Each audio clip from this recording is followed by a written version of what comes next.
proudly powered by SkySat Technologies. From all-in-one machines that print, scan, and copy to professional systems and heavy-duty production machines, we deliver unmatched performance. Right now, SkySat has an unbeatable offer. 1 entire year of free servicing on all Konica Minolta machines. That's 12 months of expert maintenance for new and existing customers. Visit our new VIP print center at Pegasus Place, Airport Residential Area for a live demonstration. Call us on 050-164-5180 or 0302-798-829. Again, it's 050-164-5180 or 0302-798-829. SkySat Technologies. Performance that delivers every time.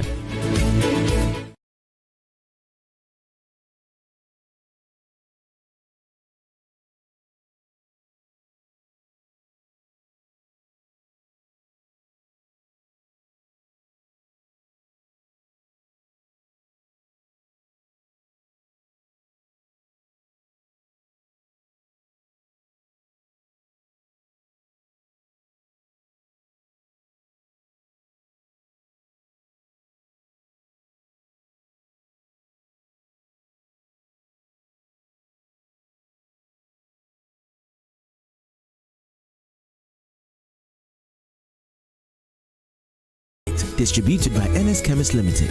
This advertisement has been vetted and approved by the FDA.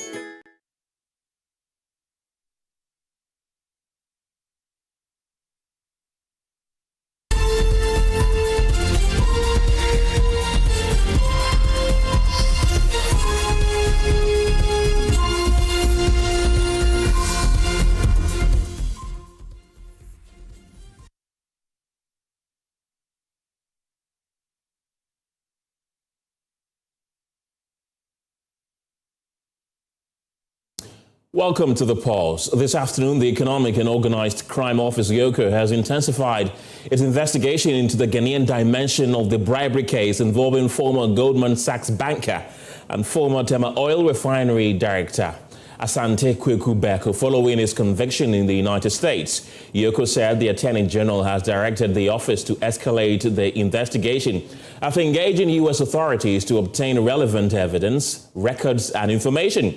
The office said the investigation will include tracing transactions, beneficiaries, assets, and proceeds potentially connected to suspected criminal conduct, with asset preservation and recovery forming part of its enforcement plan where supported by evidence and permitted by law. Let's bring you excerpts of that statement from YOCO.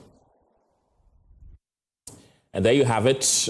It says that it is assuring the public that it has been attentive to the developments in this matter and has, within its statutory mandate, engaged with the relevant authorities regarding the Ghanaian dimension of the case.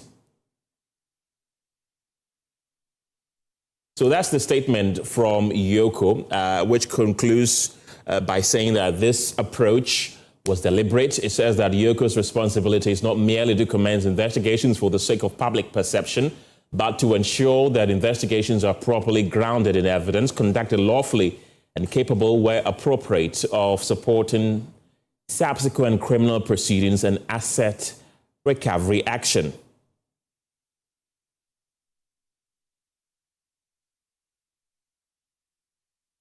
Well, pressure is also piling on government to review and possibly cancel Ghana's 2022 contract with Aksa Energy, citing the U.S. conviction of the former Tema oil refinery MD Asante Berko for bribery. The renewed calls follow the conviction of Asante Berko by a U.S. court for bribing government officials in connection with a power plant deal involving Ghana in 2024 or 2014, following the conviction of civil society organizations are demanding an immediate review and investigation into the circumstances surrounding the renewal of the Aksa Energy agreement with the government of Ghana in October 2022. According to the groups, the manner in which the contract was renewed raises questions and warrants urgent scrutiny. We'll hear from them first, but here is our legal affairs correspondent, Fatao Bayaga, chronicling events leading to the landmark conviction. Asante Berko went on trial in late July 2026 for allegedly bribing government officials in Ghana to secure a lucrative power plant deal for a Turkish energy company, Aksa.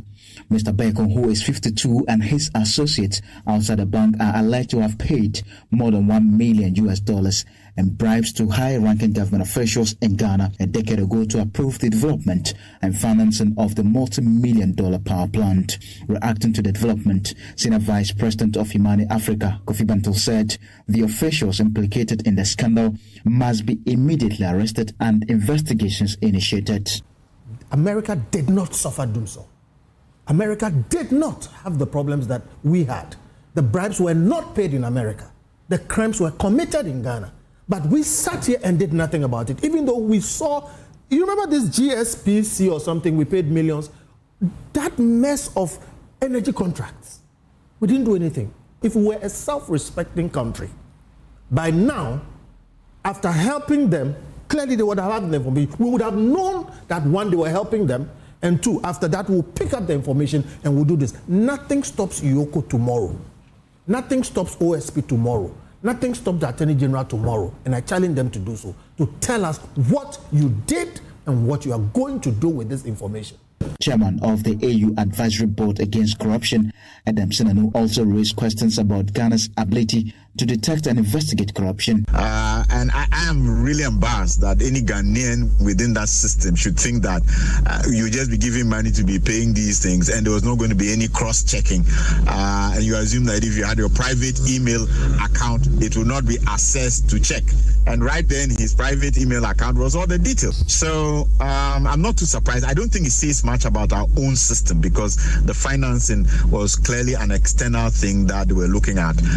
And so they were more likely to do their internal investigations and find things like this. Meanwhile, the Deputy Attorney General, Justice Ramsai, has written on his Facebook page that the Attorney General is working with his U.S. counterparts to bring to book persons implicated in the bribery scheme.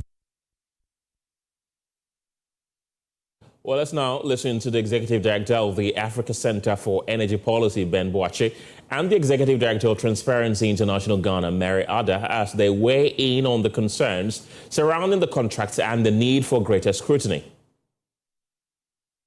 Was also another story. I mean, if you go through how it happened, where, you know, how ministers really pushed for those renewals to happen.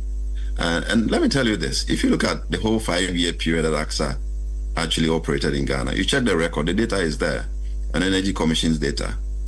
The money that we paid for the fixed charges, AXA was deployed 16% of its capacity for that period. So what it means is that we essentially paid for the plant to be idle for much of its existence in Ghana over that period. And yet, we were in a hurry to push for its renewal, and it got done. So your guess is as good as mine how that actually played out. Should we review it? I mean, we've consistently said this recently we even had to beg. A judgment, it's really sad that we are continuing to speak this issue without bringing to attention the fact that we cannot continue to work with people who have been cited for bribery, not just cited, in fact, indicted for bribery. This contract needs to be reviewed. So we cannot continue to engage, particularly when we know there was a renewal, which might also, we cannot conclusively say, which might also have gone through some of these sweetheart deals that happened in the past.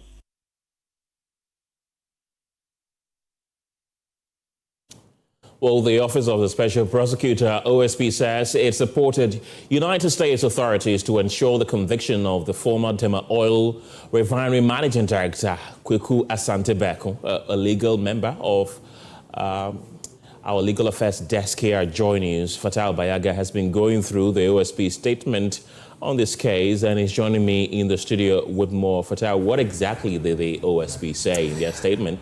Yes, so Ken, in that one-page statement released by the OSP, it began by providing background to this case and how Asante Berko was convicted, and then it went on to say that the OSP provided investigative and evidentiary assistance to the Federal Bureau of Investigations, that's the FBI of the United States, through Ghana's established mutual legal assistance framework. And then, Ken, this statement then ended by saying that the involvement of the OSP had been acknowledged by the United States Department of Justice as providing significant assistance. So basically, this is briefly what the OSP said in that statement, that it provided significant assistance to the U.S. In helping to convict Asante Berko, as we know now. Thank you very much, Fatau. Let's now follow the money and the other details associated with the story. And member of our research desk, Maxwell Akufo-Addo, is also joining me in the studio with details.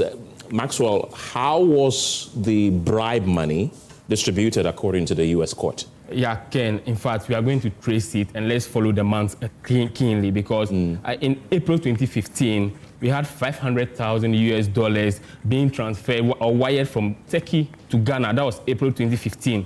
And also a second wire happened in May, just a month later. That's from $1.5 million. That was also the same day the senior official signed the deal. Ken, another $5,000 each was paid to about 5 flown officials to Turkey to actually just inspect the equipment on top of their flights and hotel bookings. We also have $140,000 which was later reimbursed as a settlement wire, and these were all revealed by the United States Department their team. And also, Ken, the money came back to Berko. In fact, you know, he's bribing, it means he needs to get something from it. Right. We had $75,000 being wired into Berko's own account here in Ghana. This happened in June 2015, same year. And he moved about $50,000 of this money of it to a U.S. account. We also had $99,900 and another $194,000 further sums routed into a second bank account of Berko as well. And even after Goldman left Aksa, I mean, you know, when they found out about this issue, they left Aksa. In fact, Aksa kept on sending money. Over $1.5 million more were also sent into Berko's account through 2016 to 2017, plus another $500,000 in February 2017, Ken. Interesting. What do we know about the individuals involved? Ken, you know, when a bribe is given, someone is collecting and someone is also actually doing that giving. In fact, we know that Berko, he's the banker, he's the investment banker. He both paid bribes to others and kept a cut for himself. It means someone actually collected that. We had Goldman Sachs, which was involved. That's his employer. We also had the Aksa Energy, the company that benefited from all the deals. And we have the Ghanaian officials. We had ministries, parliament regulators. We had grid and others that I mentioned. Ken, one other thing that I need to actually list has to do with the fact that some names were mentioned explicitly. We have the Public Utilities Regulator, that's PURC, which we had $20,000 into that side. We also had a named Ghanaian official receiving $10,000. We also had MOB, they call them the MOB girls, that's the Ministry of Power girls, staff, that's their staff, receiving $20,000. The power team also received $25,000. Gridco engineers, we had $20,000. Parliament, so $30,000, and then travel visas to Turkey. The trip, you know, when they start have to travel to go and inspect the equipment and all those stuff. We saw another $45,000 to $50,000 over there. So for Asante's personnel, we are looking at $35,000 in his own cards. Ken. Thank you very much, Maxwell Akufo-Addo, a member of the research team here at Joy News. We've also been hearing from the Deputy Attorney General, Justice Sremsai, who has assured that his department has launched investigations into the controversial Aksa contract, warning to crack the whip on anyone found culpable. He posted that on his X profile over the weekend, and he says that the Attorney General is working with his U.S. counterparts to bring to book persons who are implicated in the bribery scheme related to the 2014 to 17 power plant development contract between a Turkish energy company and the government of Ghana. He continues to say that this follows Asante Kwaku Berko's conviction by a U.S. federal jury in Brooklyn, U.S., on charges of conspiracy to violate the U.S. Foreign Corrupt Practices Act and other related offenses.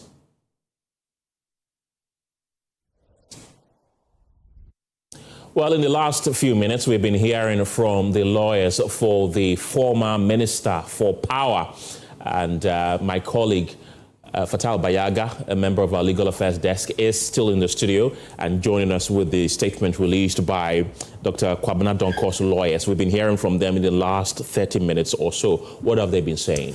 So, Ken, the statement that is just coming in says that we act on the instructions of our client, Dr. Kwabena Donkor, whose name has come to be associated with the above matters, which are doing the rounds on various social media platforms. So, Ken, he goes on to say that our client instructs us in a very crystal clear language that he has absolutely no knowledge about the allegations linked to him. He completely and emphatically denies any knowledge of a request or demand, for any money as alleged. Ken, he goes on to say that our client accepts that he was the relevant minister at the time, material. This is a matter of public record. Now, the lawyers go on to say that in a very plain language, our client, states very strongly and unambiguously that he has never met the said Mr. Asante Berko at his life. He also, they also say that he never discussed any personal benefit of any value whatsoever with Mr. Asante Berko or any other person for that matter. He never authorized any person to discuss any such matters on his behalf, and he never received any money in any denomination or a personal benefit of the value from Mr. Asante Berko.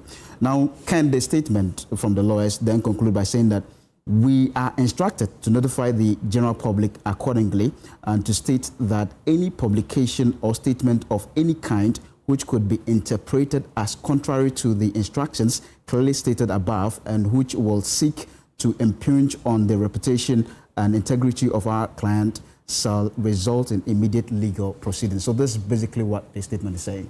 Fatal Bayaga, thank you very much. So if you're just joining us, as Fatal Bayaga rightly mentioned, we've been hearing from the lawyers for the former Minister of Power, Kwabena Donkor, who are refuting the allegations linking him to being the man who received that $1 million bribe. This is, of course, a fast developing story, and we will be bringing you more of that as and when we get them. You're still watching The Pulse here on Joy News. In other stories this afternoon, for many girls in Ghana, menstruation is more than a monthly biological process. It can mean missed lessons, embarrassment, health risks, and for some, even dropping out of school. Despite efforts to make sanitary pads accessible, many families still struggle to afford them, forcing some girls to resort to rags, toilet rolls, and paper. But in a small community in the central region, residents have taken matters into their own hands, creating a community-owned pad bank that is helping girls stay in school and keep their dreams alive. Nana Boache Dankwa Yadon returns with menstrual poverty. 17-year-old Priscilla runs towards the school toilet, clutching a paper. Inside, there is no water.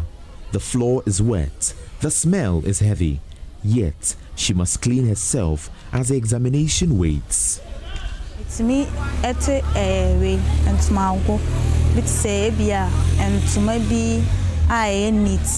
Inside this toilet, I use neat racks, sometimes papers and toilet roll. But for the racks, I have to be changing it periodically. This is because I don't have any pad and I don't have money to buy some. My grandmother doesn't have money. The day I have pad, I come to school, but when I use racks, I stay home.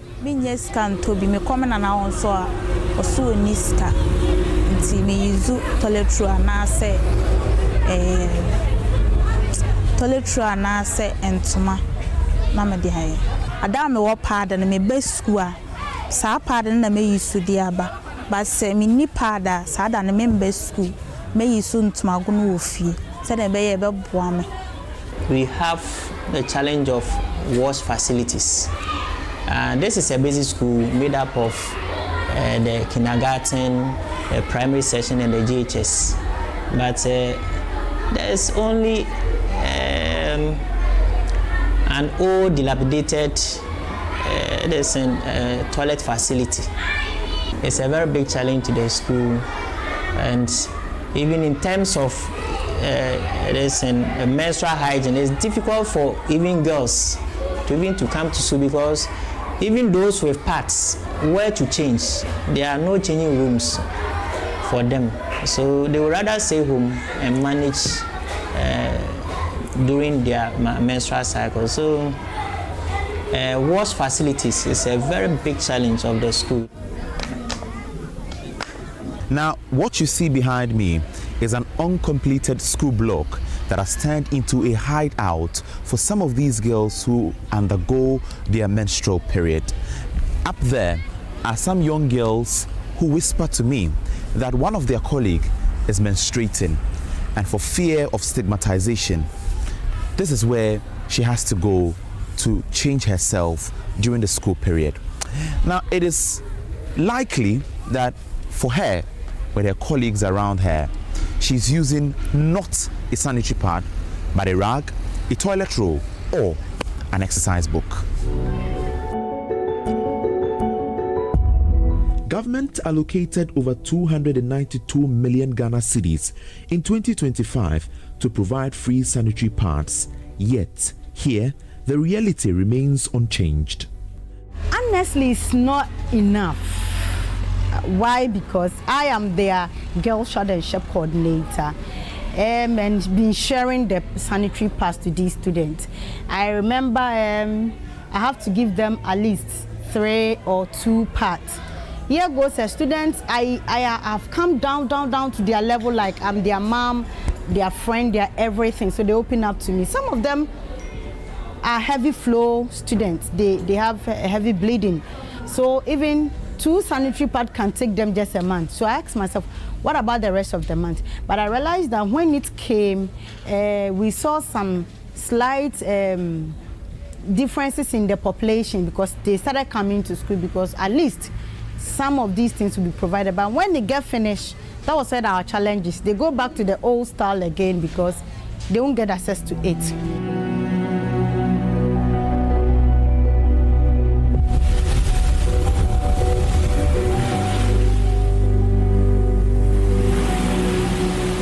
But where systems fail, communities sometimes rise.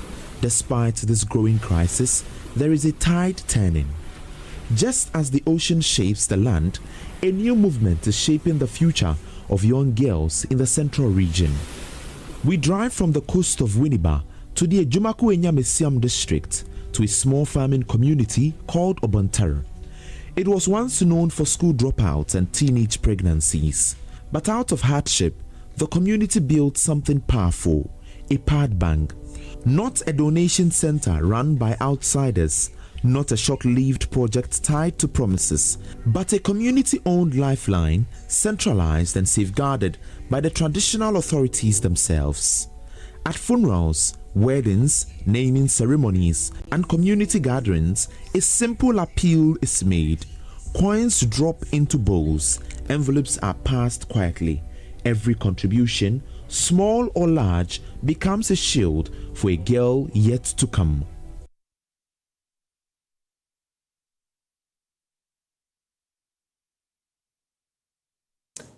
University administrators nationwide have withdrawn their services, protesting allowance disparities and poor working conditions.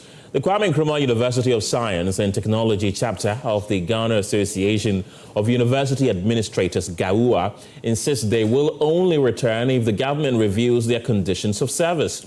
The industrial action is expected to affect service delivery at various administrative offices of universities, including IT, accounting department, and the university's hospitals. KNUST chapter secretary of GAUA, Faniel Seli Kwajo Asante, spoke with the media following an emergency association meeting.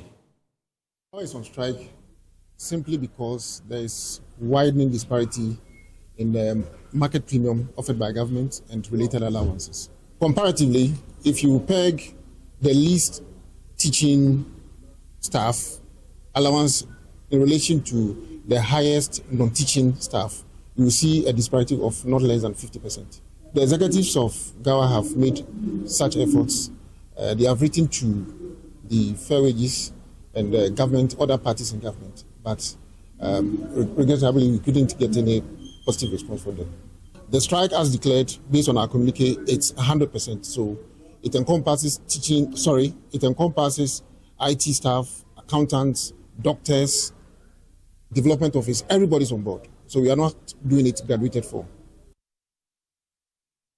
Let's get on to Zoom right now and speak to Charles Akufo-Addo, who is the secretary of the GAWA Unimac chapter. Charles, welcome to the program. First of all, I want to find out from you, have your association on the Unimac campus also embarked on this strike?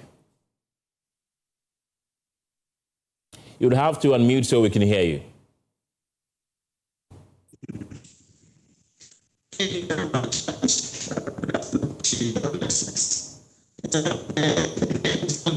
Oh, Charles, I can barely hear you. Your Zoom is pretty bad. So if you can kindly reposition yourself and let's connect one more time. Right, the network is pretty bad. We're trying to reconnect the lines to get Charles Akufo-Addo back on the line to speak to us. You're still watching The Pulse. When we return from the break, we bring you more stories.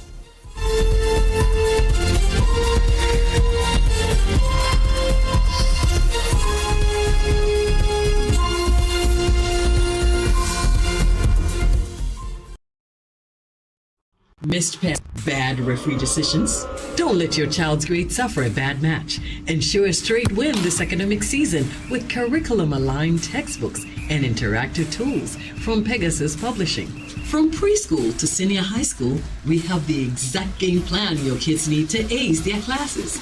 And because it's World Cup season, you get a massive 20% off every sale. Don't drop. Call 059-50-10175 or dash to Pegasus Publishing in Accra, Newtown, right opposite the Total Energy Station. Free delivery within Accra when you call.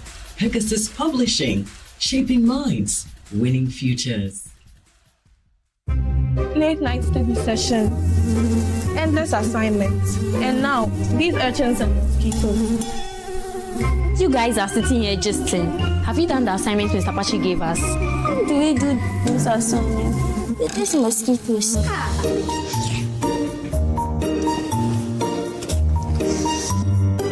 me quickly upload this and deal with these mosquitoes. See miracle. Abro mosquito spray. Solution to keep your home mosquito free. Mom, this is what I call a good night's sleep. Oh yes, baby. With Abra Mosquito Spray, you get to sleep comfortably and wake up refreshed. Marketed and distributed by Cherish Ghana Limited, number 5 Sprintex Road, Accra, Ghana. Please call 0243-690-066. Abra Mosquito Spray. One blast, total protection. This July, get ready for stories that will make your heart race. From love and passion to secrets and lies that can ruin everything. Catch the sizzling episodes of Sins and Roses at 4 p.m., Domenica Monteiro at 5 p.m., Be My Sunshine at 6 p.m., and Avenida Brazil at 7 p.m. Central African Time. Only on Novelas Plus, Channel 133 on DSTV.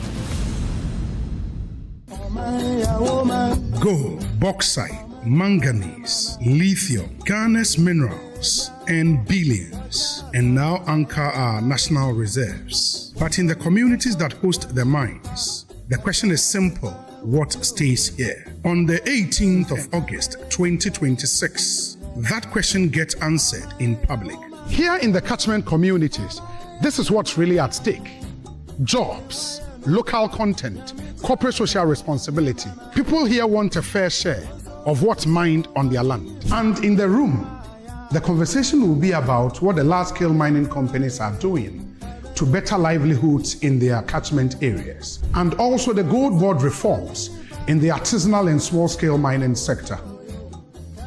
And finally, the signing of the Catchment Charter, which will put all these commitments into writing. The National Mining Dialogue 2026, rethinking the social license to operate. Regulators, large-scale mining companies, small-scale mining companies, gold buyers, traditional leaders, and host communities, all at one table. Live from Kempiski Hotel, Accra, on Joy News, Adum TV, and Asempa FM, and all our social media handles. Chairperson for the event, Gamanche, His Royal Majesty, King Takite Kuchu II. Special guest of honor, Dr. Julius Debra, Chief of Staff to the President of the Republic of Ghana. Special guests, the Honorable Emmanuel Amakofi-Boa, Minister for Lands and Natural Resources and Member of Parliament, Elembele Constituency. The National Mining Dialogue will be held on the 18th of August 2026, 12 p.m. The National Mining Dialogue is powered by Ekusi Sen on Asempa FM in collaboration with Semis DS Group Limited, partners, the Ministry of Lands and Natural Resources, the Minerals Commission, the Ghana Medical Trust Fund,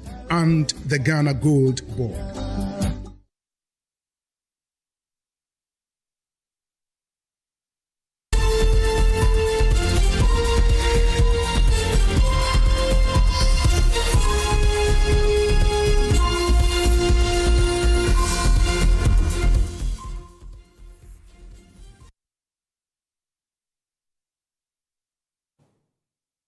Welcome back. Let's take you back to our earlier story where university administrators have embarked on a strike and speak to Charles Kujo-Edu. He's the secretary of the UNIMAC chapter of Gaua. Welcome to the program, Charles. I want to find out from you, first of all, is the chapter at UNIMAC part of the strike, and have you already gone on strike? Yes, thank you very much. My name is Charles Kujo-Edu, and I'm the National General Secretary. I'm not the Gaua Secretary of UMAS. Right. I'm the General Secretary of Gaua. I'm the General Secretary of Gaua. Right. Let's understand the extent of this strike. Is it affecting all campuses that have members? Yes. So the strike is currently affecting all the 15 public universities in Ghana. And before I continue, Gaua is made up of all professionals in the public universities.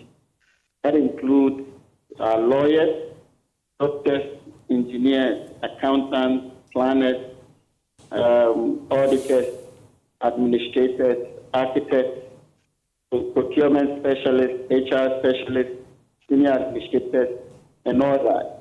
And we are withdrawing our services effective today in all public universities in Ghana.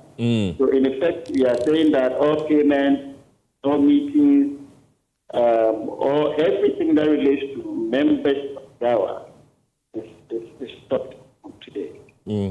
What culminated into this? There's a lot of things culminated into this. There is a history behind us. In 2012, during our market premium, we got 114 on 2012 basically. And we've been trying to increase our market premium, but our employers keep on telling us that the market premium is not going to be increased. But recently, we've come to realize that a lot of staff or a lot of unions within the government sector, they've had their market premiums increased. Even in our universities, some of the unions, they've had their market premiums increased. And from 2012, we are yet to have an increase in the market premium. Two, we had an agreement with government or with our employers to increase some allowances by 40% effective April. Now, the approval came, and government is saying that the effective date is going to be in 1st July. We felt that government did not negotiate with us on good faith. Government told us that no union was going to have increase in their market premium and all that. But what we realized is that some other unions have gotten far more than what we even have. From 2012, we've not had any increase. Thirdly, what it's happening is that the entry level of staff in our public universities is still higher than the highest level of GAR members. So let me give you an example. An assistant lecturer who has just been appointed as an assistant lecturer without any experience, without teaching ever before, is getting market premium far higher than the registrar of the university. The whole university, we have only one registrar. Right. That assistant lecturer is getting much more market premium than the director of finance, director of procurement, director of works, director of HR, director of health services. And we feel that this is an injustice. Thirdly, from 2012, we have our deputy directors on the salary level of 24 each. Now, GTEC, which is the regulator, is writing to all the universities, telling them that they should bring down all those in 24 each to 24L, all those in 23L to 22 each.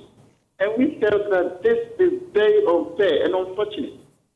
It means that they are not respecting what we do in our public universities.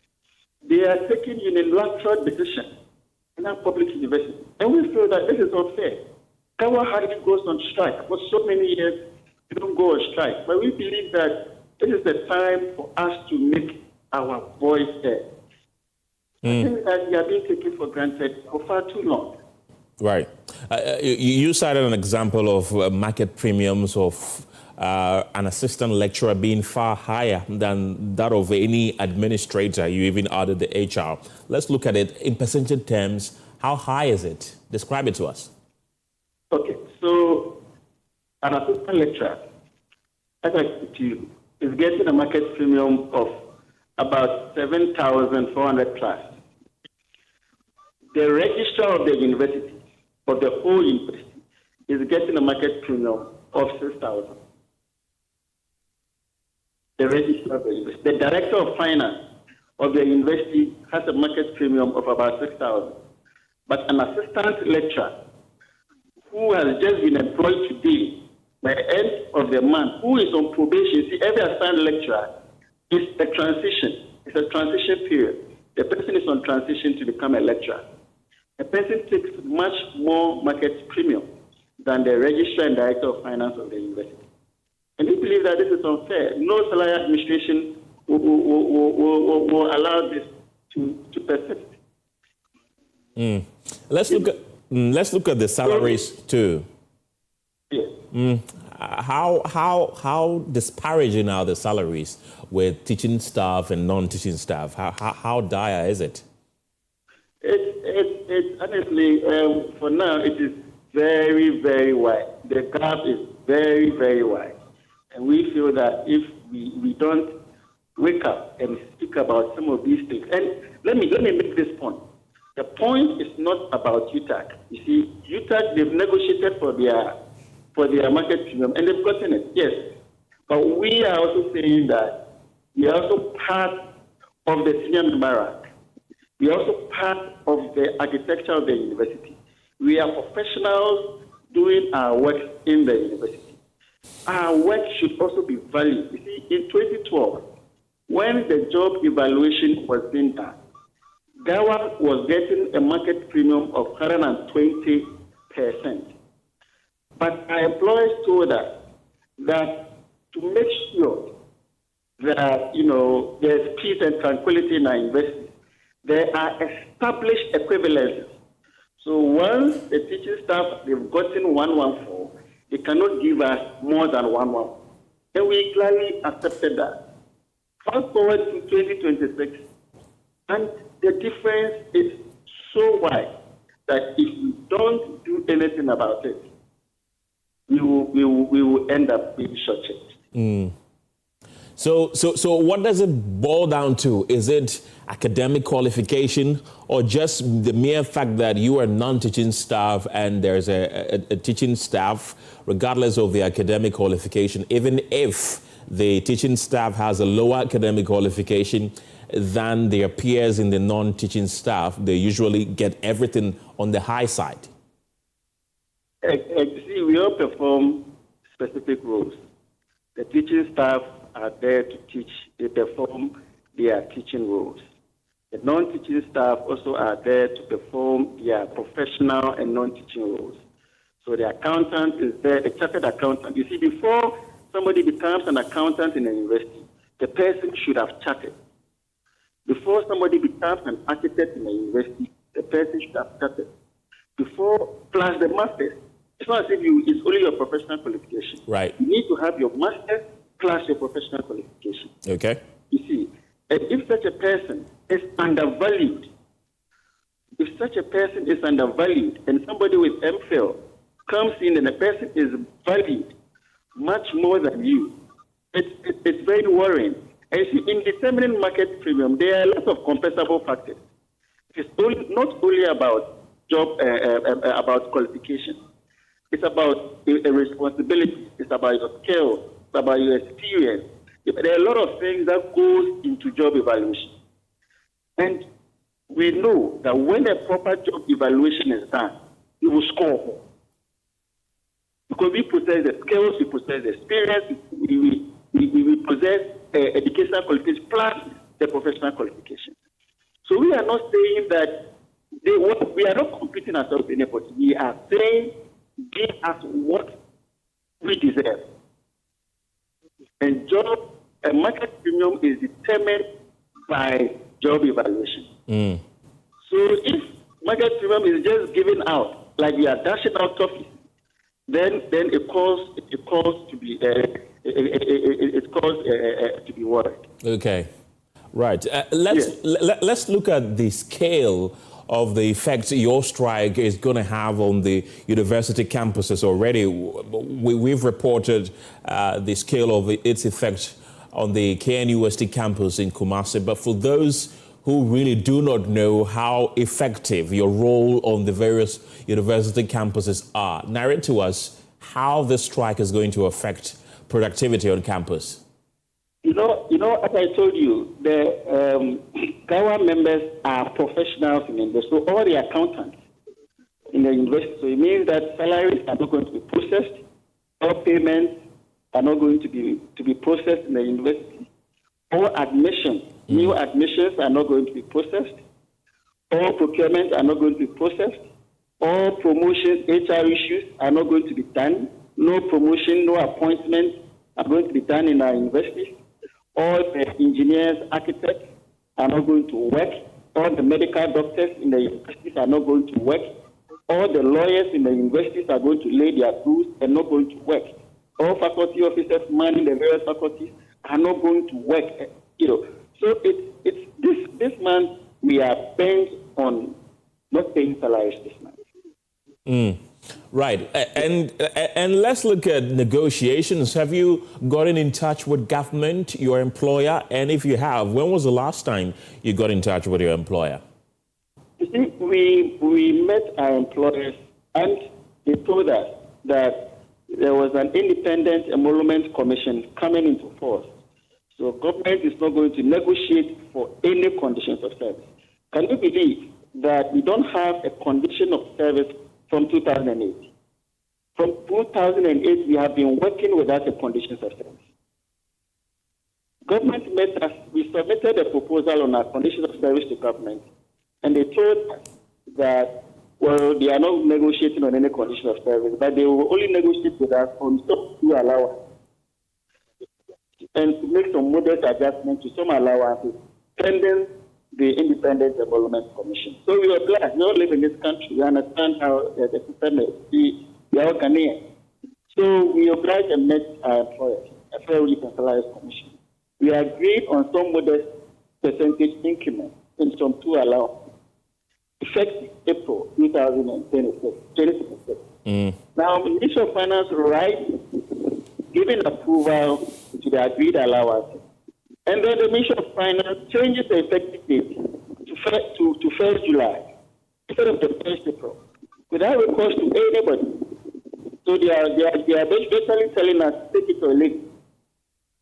And then secondly, we agree that those two modest allowances that we are going to negotiate on, a new name is going to be given to the allowance. Now they write to us and they said it is an increment in our market premium. We never negotiated for any market premium. So how then you come and say you have increased our market premium by this percentage? And now they are bringing a new market premium structure. We never negotiated for a new market premium because we know how market premiums are negotiated for. You told us that we are negotiating for a new allowance, a modest adjustment to some allowance. And now you tell us that those allowances are new market premiums. And we went into negotiating in good faith, believing that the other party to also negotiate in good faith. After signing off, we have the agreement and we all signed off. Now you write to us with an approval letter, and then you're giving us different terms, giving us different effective dates. I think this is very unfair. The government is acting in bad faith. The government represented by the agencies, the Fair Wages and Salaries Commission, and DTEC, they are negotiating as in bad. Is it because they belong to the other side? Is it because they are members from the other side who are on secondment in those government agencies? Is that the reason why they are doing this to us? I think it's unfair. Right. What happens then? What is going to compel you to return from this strike? Would you be happy if government says that they are meeting you halfway, they cannot fulfill all your demands, but they will fulfill some, or you are looking forward to government fulfill all the demands that you've tabled before them? Yes, we are Ghanaian, and we believe, to the state of our economy. You see, the Minister of Education has invited us for a meeting on Thursday. We want to respect him. He called us a few minutes ago. We want to respect him. We will honor the invitation. We will put across our grievances to him. He being a father, I believe he will understand us. He being a lawyer and a politician, I believe he will understand us. That they are tying our hands behind us, whipping us, and telling us not to cry. I think this is unfair. We all deserve a fair share of the national cake. Well, aside from the Education Ministry, which other stakeholders have gotten in touch since you embarked on this strike? Well, no government agency has gotten to us apart from the Minister for Education. We have scheduled a meeting with our Vice Chancellors. We met our registrars and finance officers yesterday. We are scheduled with our Vice Chancellors on Wednesday. And then on Thursday, we'll meet the Minister for Education. Charles Kwaku-Addo, thank you very much for your time this afternoon. Well, away from that, let's bring you some health-related stories this afternoon because a public health crisis is unfolding in Tema Community 22 around Dowenya, Saki Bediako and surrounding communities as erratic water supply enters its 7th month.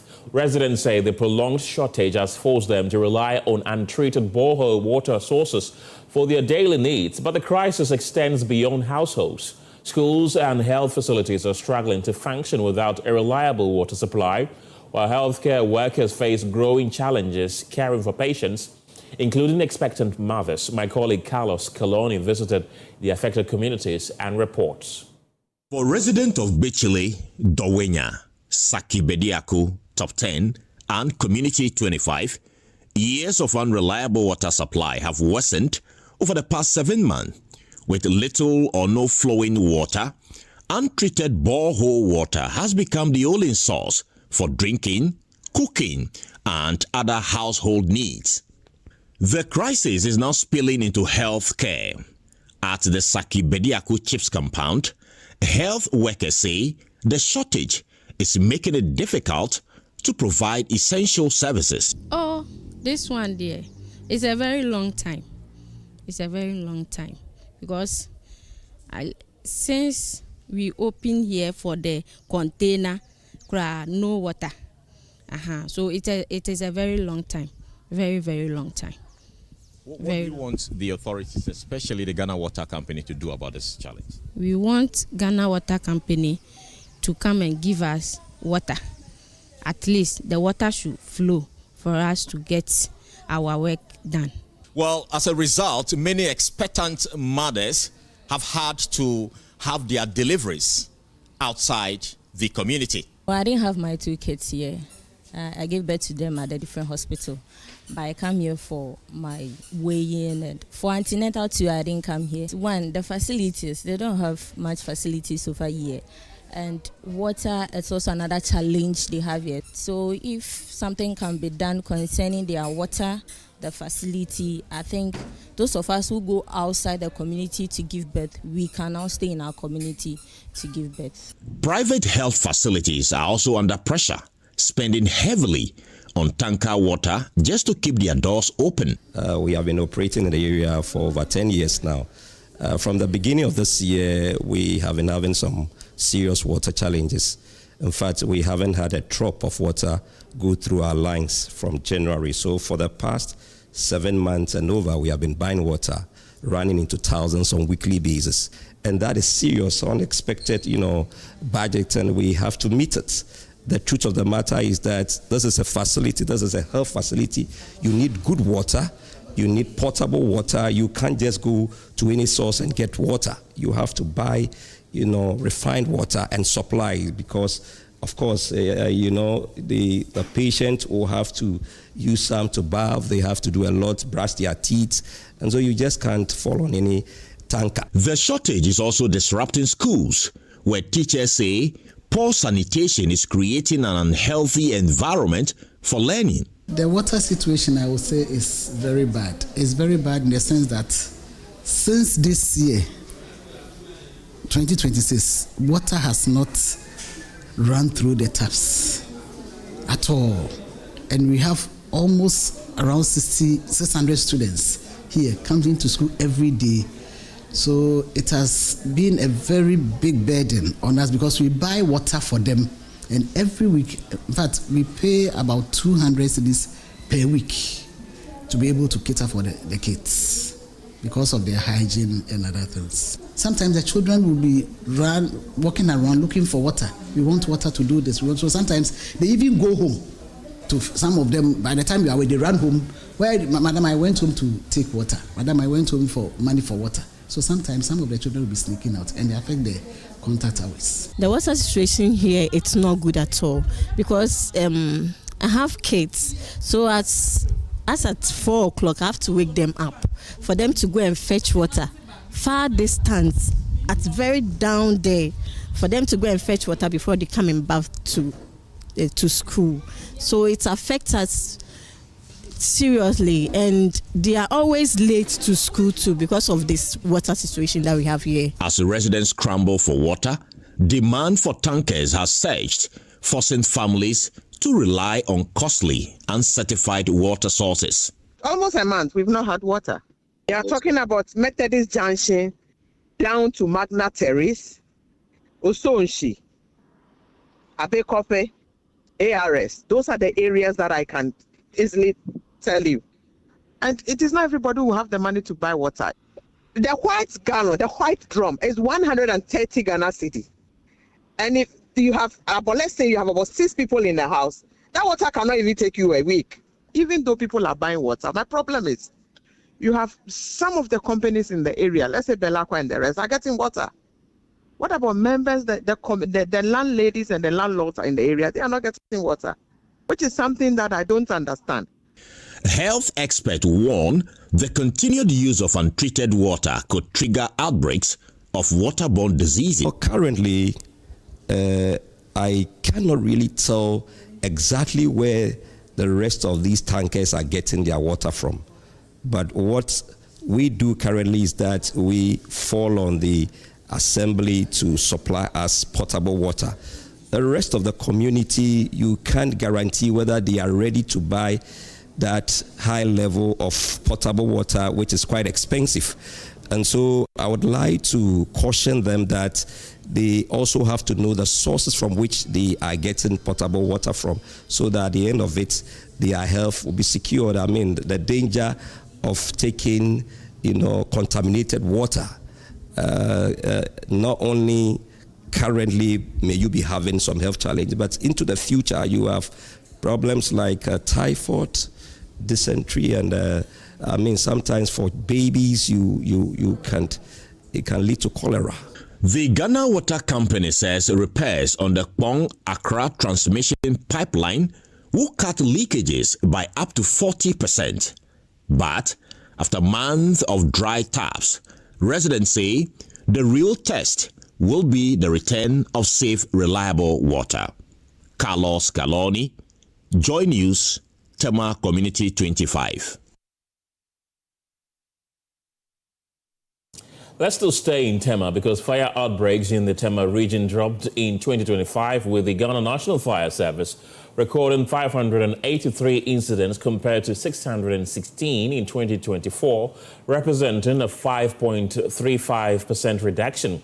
Despite the overall decline, domestic fires continue to top the region's fire statistics, raising concerns over persistent human negligence in homes and commercial spaces. Tema Regional Public Relations Officer for the Fire Service, DO2 Ebenezer Yenzu, tells Joy News a lot could be achieved, but for logistical constraints. Here's more from Kwame Yanka. According to the Ghana National Fire Service, residential areas accounted for the highest number of incidents, recording 187 of the 583 fires reported in the region in 2025. Commercial premises followed with 126 cases, although officials say that category recorded a 14.86% decline compared to the previous year. Bushfires in the Tema region also saw a significant drop, decreasing from 74 cases in 2024 to 55 cases in 2025, representing a 25.67% reduction. However, Tema Regional Public Relations Officer for the Ghana National Fire Service, DO2 Ebenezer Yenzu, expressed concern over the rise in domestic fires. Where we had a surge in these fires is where in our domestic settings, that is in the houses, where we had the fires going up by a percentage of 5.64%. It's always centered around the homes, our shops, and again probably in our vehicles, and that is where there are always human activities dominating.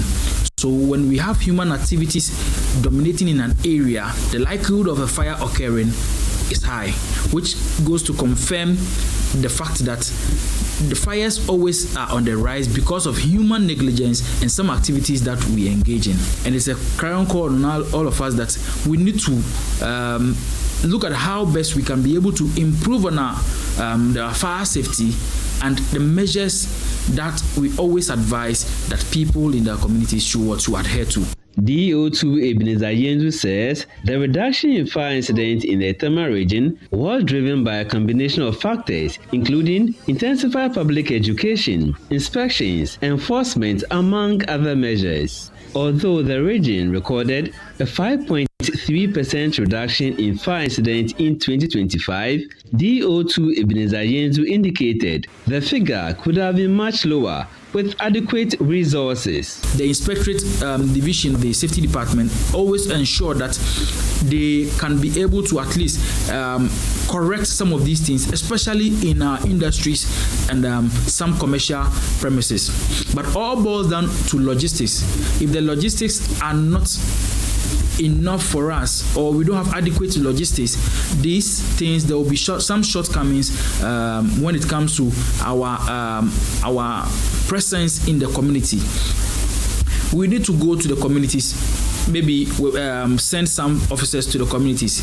But sometimes I ask myself that we always see maybe military vehicles passing, we see police vehicles passing, but how many fire service pickups do we even see in the community?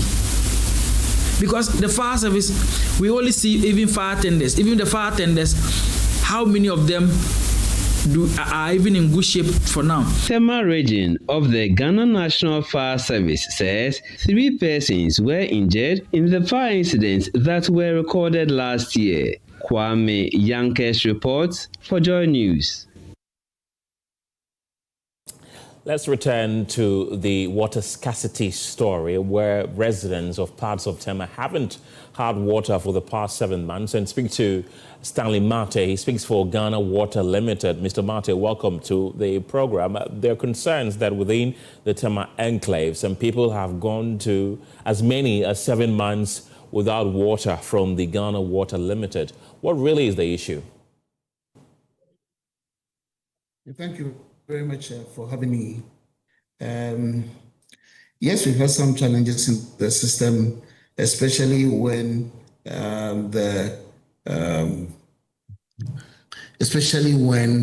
the diesel plant was shut down in October. So the little water that we were producing in Bong had to be distributed evenly or equitably for the people in the eastern part of Accra. So formerly we had the desalination plant serving Teshino, some parts of Springtest, Sakumono, and surrounding communities. Now all these areas had to go off when the diesel plant was shut down, and we had to include them in the water that comes from the pond treatment plant, so that it was meant to, the water that was meant to serve a small area now had to serve a bigger area. So definitely the water wouldn't be enough for the people. Some of them were having water 7 days in a week, 5 days in a week. And unfortunately, it had to now change from that number of days to about 2 or 3 days in a week. We also realized that some areas, by virtue of their location, also had very low pressures, and some didn't have the water at all. Now, we also identified that our transmission line from Bong to Tema also had a bit of perforations, or was deteriorating. As a result, much of the water that we were producing from Bong wasn't getting to our Tema booster station. And so we had to take time off to have the lines repaired. You'll recall that last week we issued a release that we're going to shut down the pond treatment plant from Thursday for 3 days, so from Thursday to Saturday, so that we could repair the weak sections of the pipe, so that we can save the integrity of the transmission line. That we did, and were able to complete on schedule. And so we have started production. We had to flush the lines, and now we've started production from the pond treatment plant. We'll still go by our rationing program, so that those who or areas will still have to depend or wait for water on their rationing day.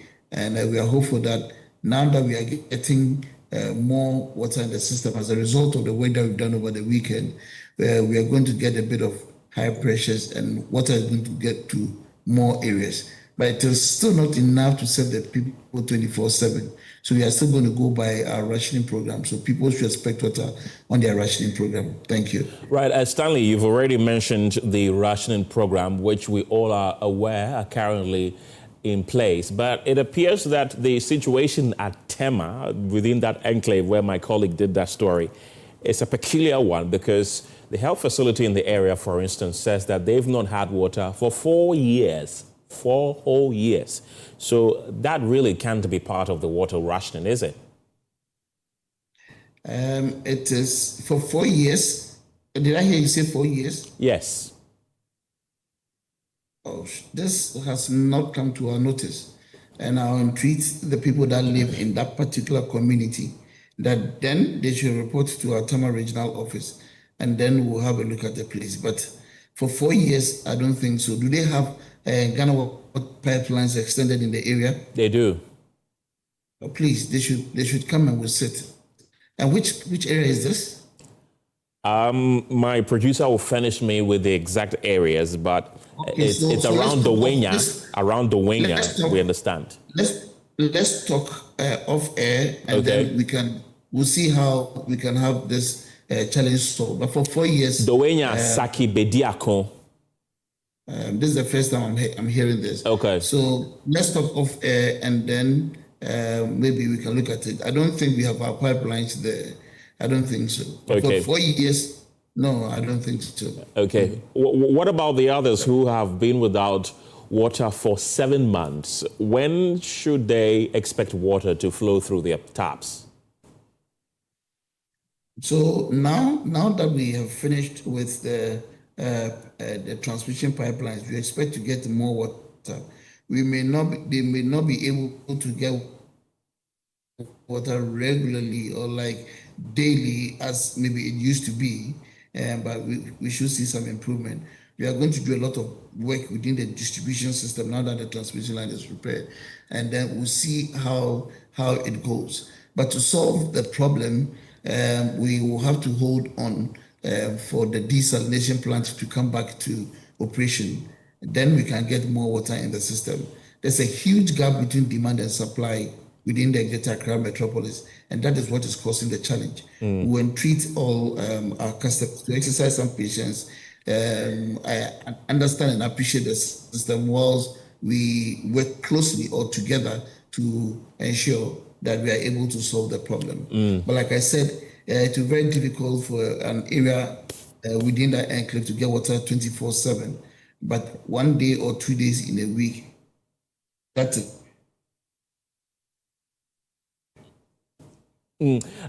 Let's talk about that is that at least every area is water. Yeah.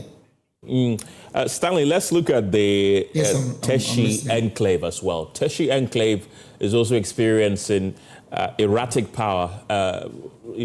water supply. I don't know if by this time it qualifies to be called erratic water supply, because for the past 3 weeks right now, there's not been a single drop of water through any tap within the Teshi Enclave. What is the issue with that place as well? So it's not different from what I've just spoken about. And I spoke about the challenge in that area being the result of the desalination plant sited or situated within Teshi being that has been shut down. In October last year, we had to shut down the plant for some operational and legal issues. We are still on that issue, so the treatment plant is not functioning as I speak.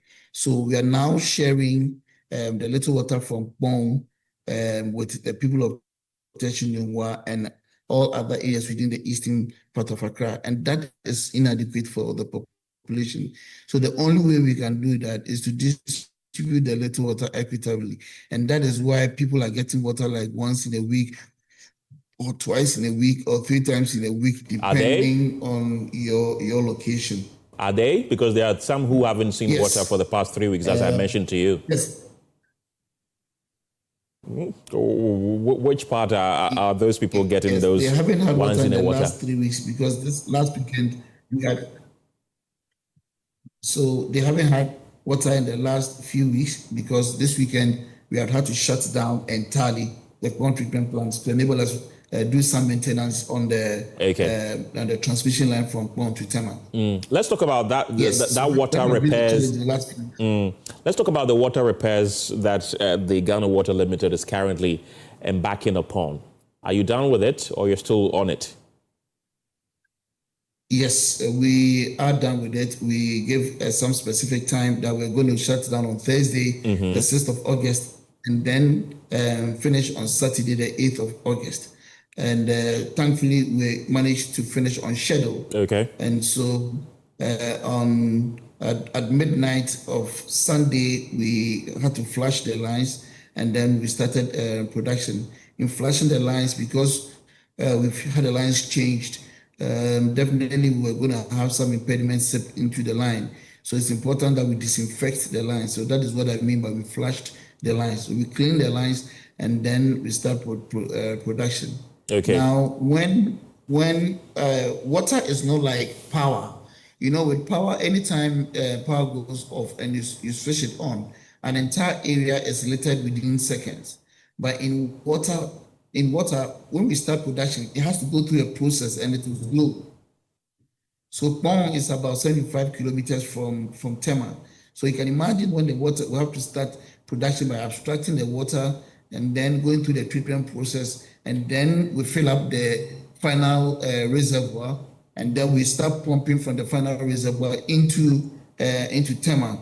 Now the speed of water is about the speed of, let's say, a tricycle. Okay, so it takes longer time for the water to go through the pipelines and into the final destination, and then the pipelines will also have to be filled up or charged. And then we needed to fill our reservoirs also in Tema. These are very huge reservoirs before it goes into the distribution mains. So it's a process which takes sometimes close to 12 hours or even 24 hours, depending on the situation. Now that the water, because the water went off for more than 24 hours, definitely we're going to, in order to replenish the lines and restart everything, definitely it was going to take more than 24 hours. So we only apologizing and entreating customers to just hold on, have some patience whilst the water goes through all these processes, so that before it gets into our homes. I also said initially that we were still going to follow our rationing program, our water demand program. So if there's an area that receives water on a Monday or a Tuesday, they're going to get their water on Monday or Tuesday. The difference will be that this time our expectation is that there'll be more water in the system, and then that should also improve on the pressures.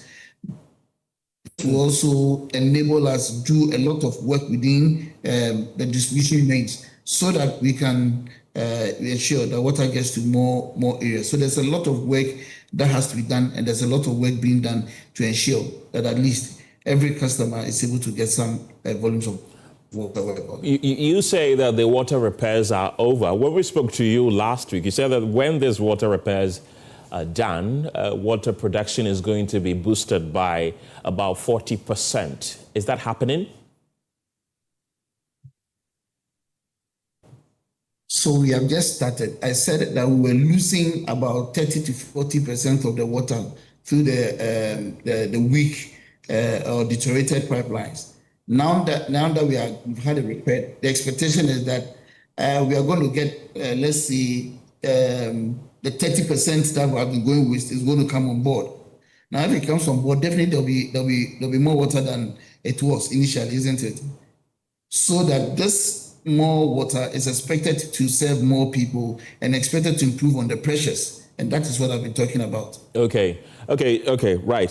Thanks for the clarification. So now, the people that are not getting water, when exactly should they expect water to flow through their taps? As I speak, some areas are getting water. Even this morning, around from 25, there was water to the extent that the pressures were high and we had a burst. So then we had to isolate the area and to have the burst repaired. So this morning, water was diverted into community 25 area. It's also been diverted into some parts of Tema. And so everybody we should all look at our rationing days and expect water to flow around that time. How should they look at your rationing days? Do you publish timetables? We have the timetable published already, and we've been following this for a very long time. So my expectation is that a greater percentage of the population should know days on which they get water. Now, let me cite an example. The people of Nungwa are aware that they get water Fridays and Saturdays. The people of Teshin are aware that they get water Wednesdays and Thursdays. The people of Springtest are aware that they get water on Mondays. The people of Tema are aware that they get water.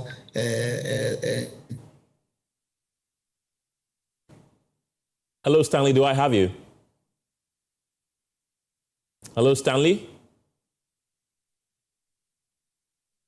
Right, that's Stanley Mate there. He speaks for the Ghana Water Limited, giving us some clarity on when the rationing of water will come to an end. He says that it will continue for a while, but those who haven't had water in their taps for weeks should be expecting water. Do I still have Stanley with me? Stanley, do I have you? Yes, ma'am. Yes, I'm still on the line. Yes, you were giving areas and the times that the water flow through their taps.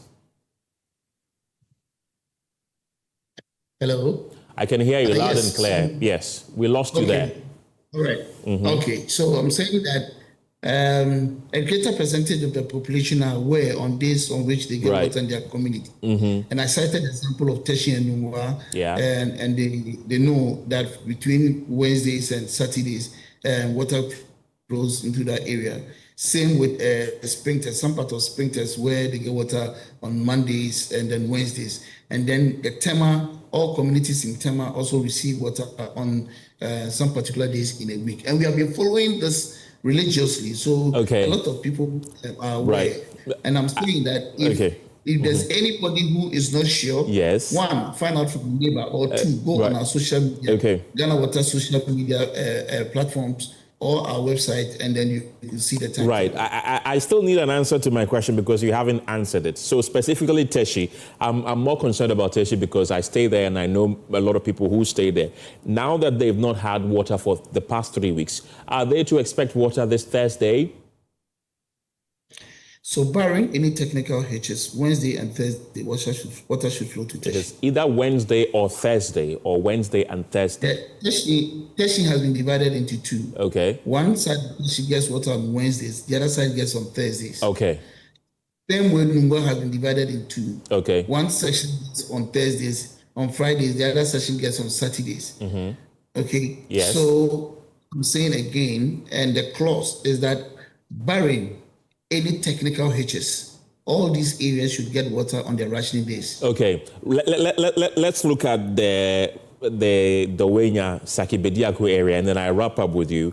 They haven't had water for the past 7 months. Should they expect water to flow through their taps this week?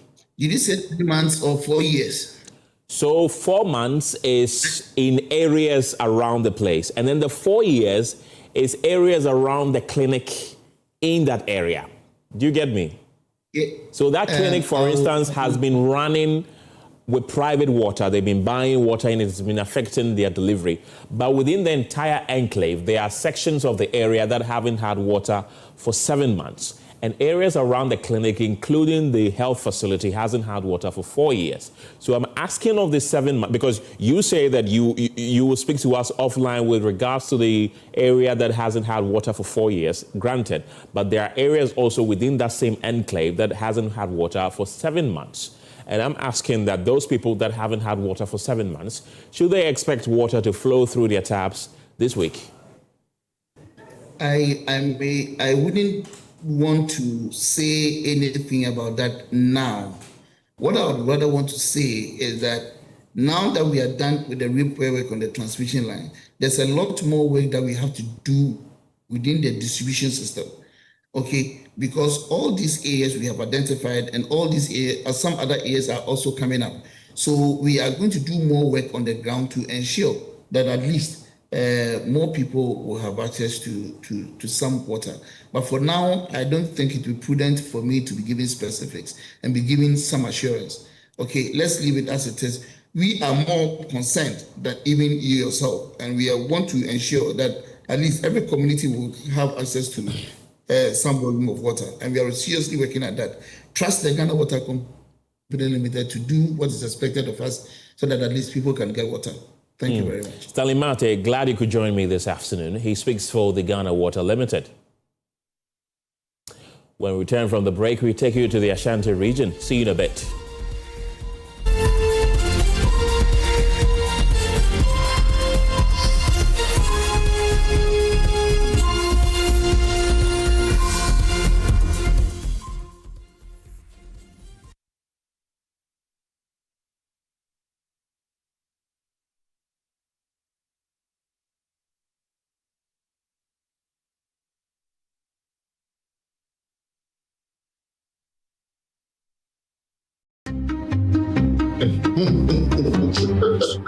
That's right. Did you see that? That is me. Without me, that tap would just be decoration. That's so. So when the water comes, where exactly is it waiting? Pipe. I also didn't see any bedroom no. Me tank. Me na me kura. At least I move water. And I keep it safe. Without me, nothing flows. What's happening? I bring the life. I preserve it. Hey, why is the water going on and off like this?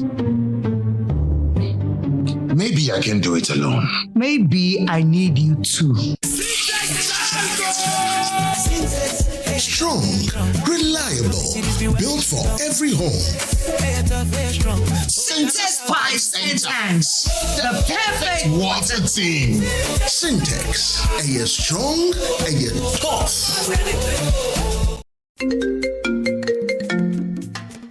Hello, my name is Pamela from Customer Service. Please revalidate your account by texting your Ghana card number to 0500,000 247. Hey, Abili, wabedim. Madam, give me the numbers behind your ATM card. I'm calling from the head office. An email was delivered across to our customers this morning. Confirm if this is your bank account. 100,100,100. Thanks for sending your bank card details. Send the OTP now to avoid cancellation. EcoBank will never call, email, send an SMS asking for your PIN, OTP, bank card, or Ghana card details. Don't get played. EcoBank, the Pan-African Bank. Hello, please, I'm calling from Customer Experience Center. Palladium Residences in Achimota isn't just an address, it's the home you truly earned. Secure your place with just a 10% deposit and choose from beautifully designed modern apartments or spacious townhouses built for everyday comfort. This is more than a building. It's a vibrant, curated community with a clubhouse, state-of-the-art gym, and an on-site hotel, all at ABC Junction, minutes from Achimota Mall. Enjoy city energy while retreating to your private sanctuary. Call now to reserve your unit and benefit from limited launch incentives, including priority unit selection, executive pricing, and flexible payment options available. Don't miss the chance to pick the best homes. Book your private site visit today. Call 050-9823-424. Palladium Residences. Live smart, invest better. In Ghana today, when a civil servant is caught in corruption, he is either suspended or dismissed. But when a political leader is caught, all we hear is, oh, we are setting up a committee and let us allow investigations to work. And before you realize, their names have been cleared quiet. My opponent obviously generated their point from Alibaba.com. Otherwise, they would have discovered that 74% of all corruption cases in Africa are as a result of civil servants and not the politicians, as reported by Transparency International in the year 2022. The battle of brilliant ideas is back. The 2026 Love FM Cal Chaco Toothpaste High Schools debate is finally here, bringing together the brightest young minds from across the Ashanti region to challenge opinions, defend facts, and inspire a new generation of leaders. Watch students from some of the region's finest senior high schools go head-to-head on thought-provoking national and global issues as they battle for glory, pride, and the ultimate debate championship. Love FM Cal Chaco Toothpaste High Schools debate is in partnership with the Ashanti Regional SRC, CHAS, and the Regional Directorate of GES. Love FM Cal Chaco Toothpaste High Schools debate, trumpeting the voice of young ones on issues of national interest. Powered by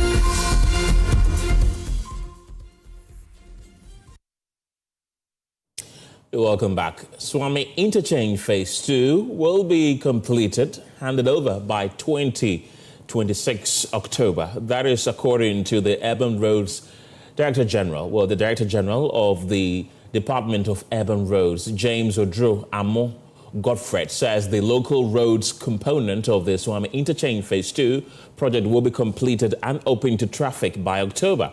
He says the completion of the project will provide alternative routes for motorists and help reduce traffic congestion in the Swami area. Speaking at a stakeholders engagement in Kumasi, Amo Godfred said work on both phases of the Swami Interchange project was progressing steadily. The following report has more.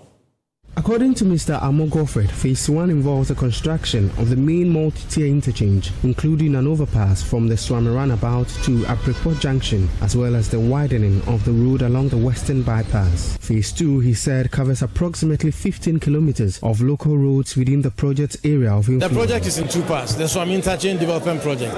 We have the Phase 1, which is the main interchange, the multi-tier interchange, with an overpass at Krofrum and another pass at Abreport Junction. And in between the two, widening of the road, the western bypass. That is the main project. But before we started the main project, we decided to do what we call the local roads component. And that comprises of about 15 kilometers of roads within the area of influence. So that is almost complete. And 3 overpasses at Anomanje, New Road, and Ebusiankrua. So yes, the Phase 2 is almost complete, and hopefully by the end of October, we would have opened the road to traffic and allowed people to use it. On the main corridor between the Swami roundabout and Abreport Junction, the Director General said the road would be widened to increase vehicular capacity and ease congestion. He explained that traffic from Bantama and the hospital area would pass underneath the junction directly towards Abreport, while vehicles using the bypass would continue at ground level. Between Swami roundabout and Abreport Junction, we will widen the road to allow for more vehicles. But most importantly, at Abreport Junction, which is a heavily congested area, we are going to grade separate it and create an underpass. So when you are coming from Bantama, the hospital area, you go under straight to Abreport area. But when you are on the bypass, you'll be on a level ground. For Joy News, Joseph Obeyimreku's report read to you. 3 months ago, Roads Minister Gavin Zagboja stood on the Techiman-Wenchi Road, voice raised threatening to sack a contractor who had taken 66 million cedis and done nothing. Well, this week, we returned to the same stretch and found the road in utter ruin. Potholes have multiplied, weeds have reclaimed the cleared bush, and frustrated drivers are lamenting the effects of the road on their vehicles. They are begging the government for a rescue that has yet to come. And Asante has more. 3 months. That is how long has passed since the road minister stood on this very stretch, voice raised, finger pointing, demanding answers. This construction firm has been here for only God knows. This is not representative of a good quality contractor.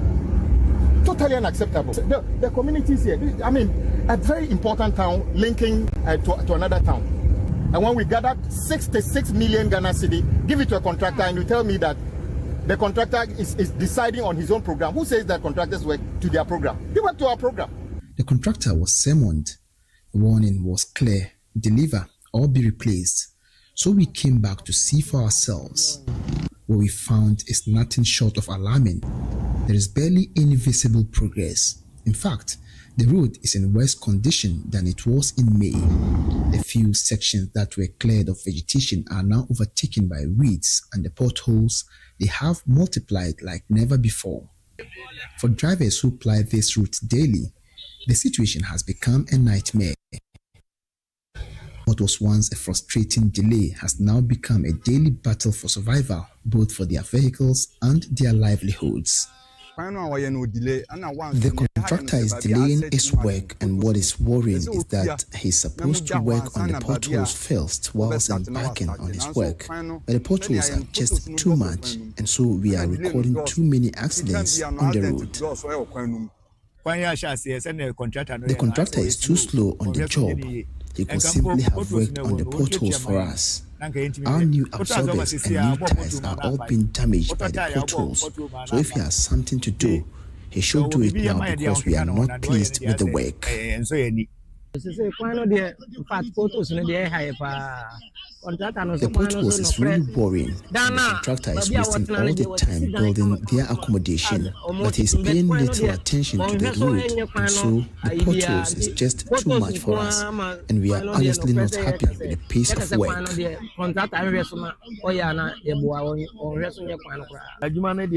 pace of work is too slow now compared to when they first started, so we are not happy with it at all.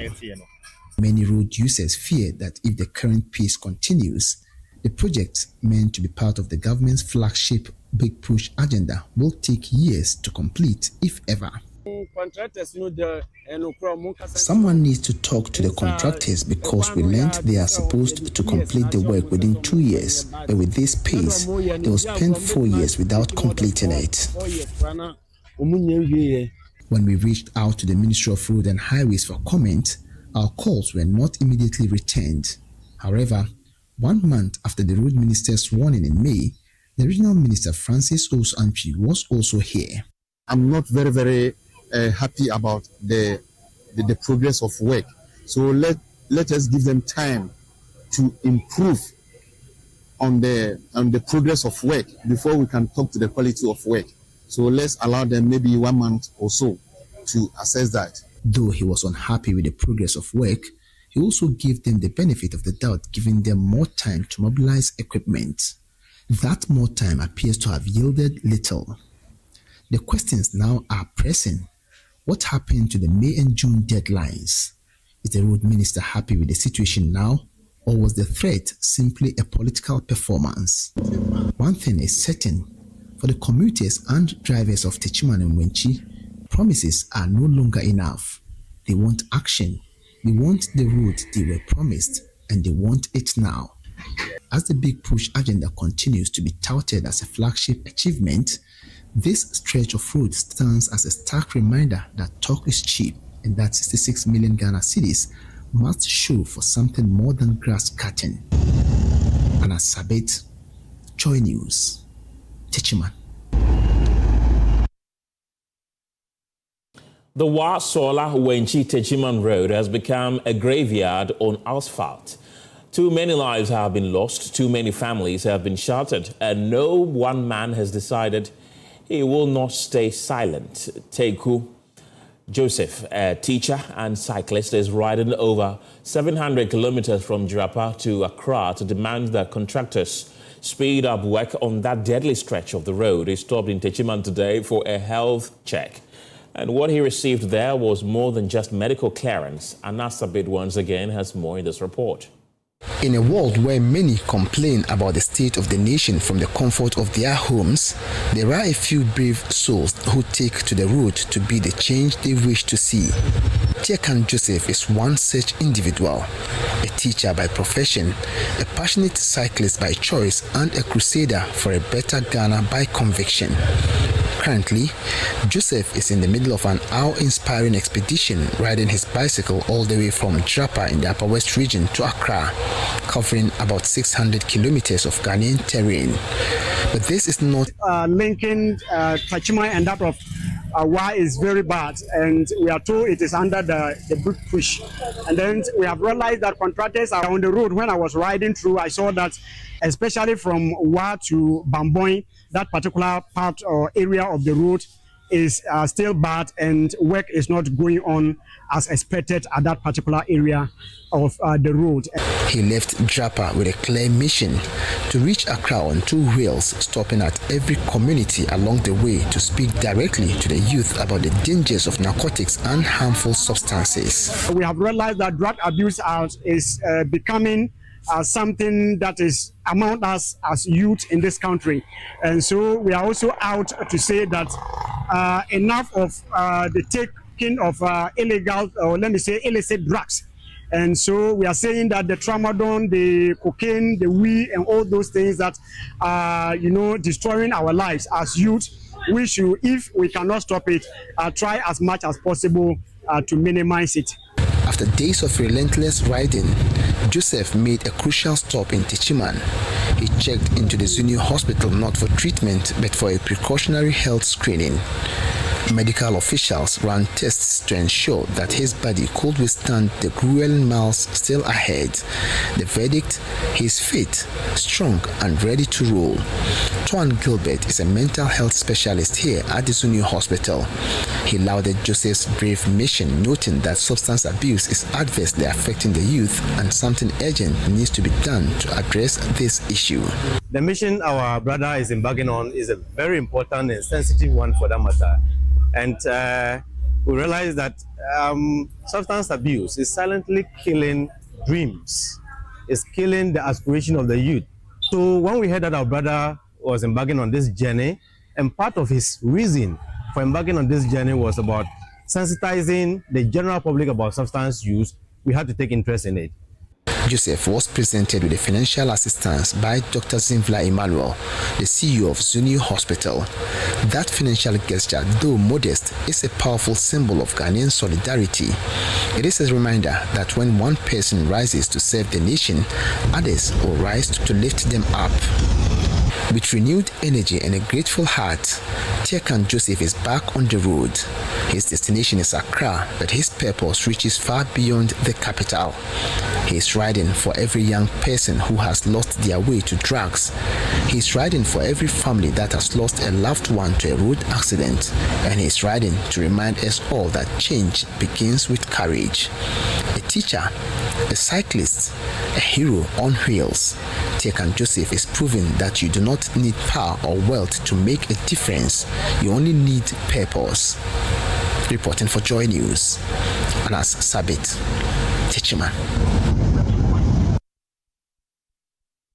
Let's do politics this afternoon because delegates of the NPP in the Bantama constituency have elected Kingsley Atta as the new constituency chairman of the keenly contested rerun election held on Sunday at the Kumasi Cultural Center.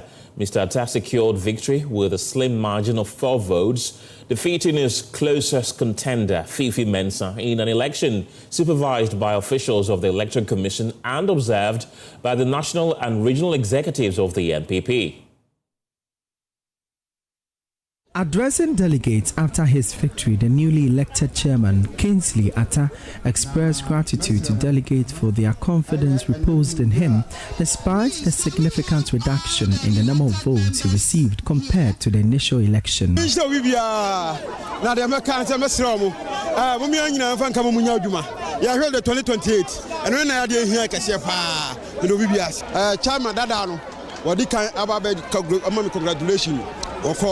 Why show maturity?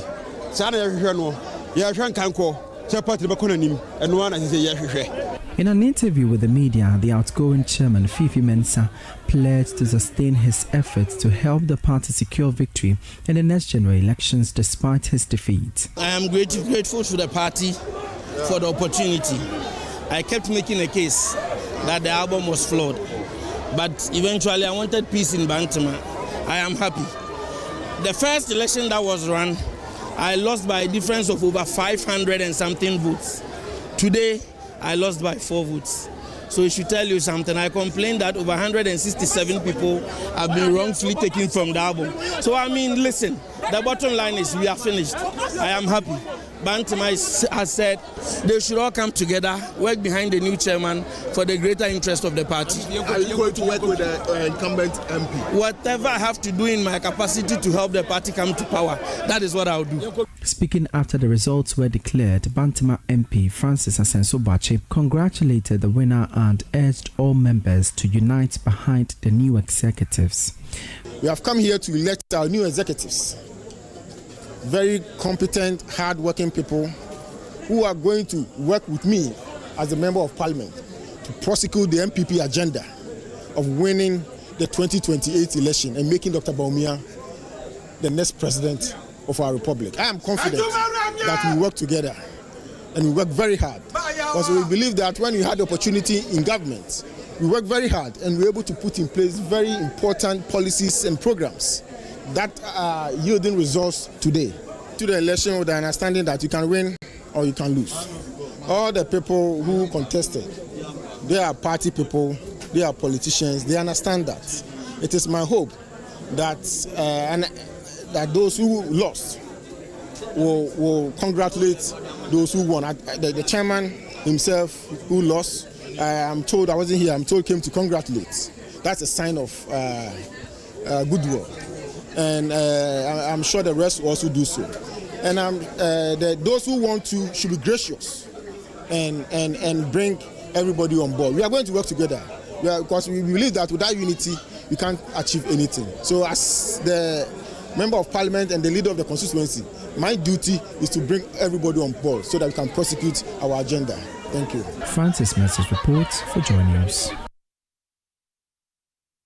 Cocoa Board, as part of efforts to dismantle cross-border cocoa smuggling and maintaining Ghana's premium cocoa quality standards, has partnered Ivory Coast to strengthen punitive measures to streamline the cocoa industry among the two countries as they struck a joint farm gate price agreement. Speaking at the 4th annual general meeting of Adom Cocoa Buying Company Limited in Goso on the theme Stronger Together Enriching Cocoa Farmers, Eric Amengo, a deputy director of Cocoa Board, cautioned recalcitrant persons within the cocoa value chain to repent or face arrest and prosecution. Emmanuel Edujenfi reports from Goso. The illegal cross-border smuggling of cocoa beans continues to drain Ghana's economy, but regulators are ramping up countermeasures to protect the industry. Speaking at the 4th annual general meeting of Adom Cocoa Buying Company Limited in Goso, Cocoa Board outlined aggressive steps to stem the tide. Eric Amengo is Cocoa Board's Deputy Director of Monitoring and Evaluation. With the smuggling of cocoa, we are trying to curb that thing. So we have this cooperation between Cote d'Ivoire and Ghana to make sure our prices are the same, so that the smuggling gap will be such a way that nobody will be enticed to move cocoa from one country to the other. But basically, with the smuggling tool in the review, we've put in punitive measures that will deter people from smuggling cocoa. Despite severe sector-wide funding bottlenecks, Managing Director of Adom Cocoa Buying Company Limited, Patrick Owusu, revealed that the company continued to improve the livelihood of its farmers across the country. Adom is a purely farmer-based LBC that is purely owned by farmers, and we did that because of the lessons we learned from Cote d'Ivoire and Kenya. We've learned that in those regions, you go there and most of the cash crop economy is led by the farmers, not only the productivity side, but the internal marketing side too. They are also doing very well.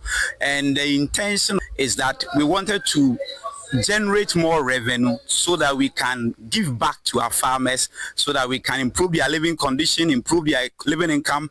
Mr. Osi noted that over 8.8 million Ghana cedi was disbursed in farmer motivations, pruning support, and cooperative fees.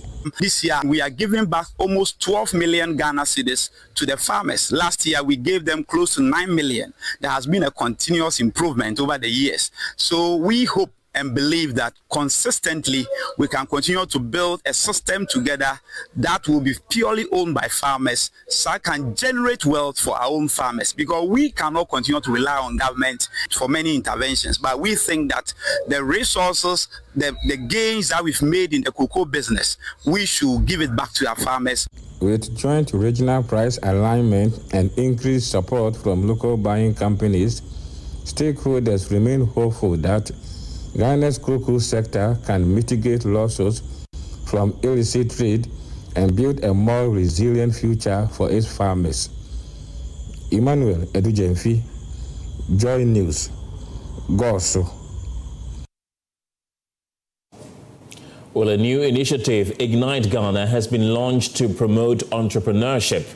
Artificial intelligence and Ghanaian products with media personality and entrepreneur Jonathan Anochi Adisi joining the initiative as its Africa partner. The program also introduced Brainify AI, a 24-hour children's application designed to support learning and engagement while highlighting opportunities for Ghanaian businesses and young entrepreneurs.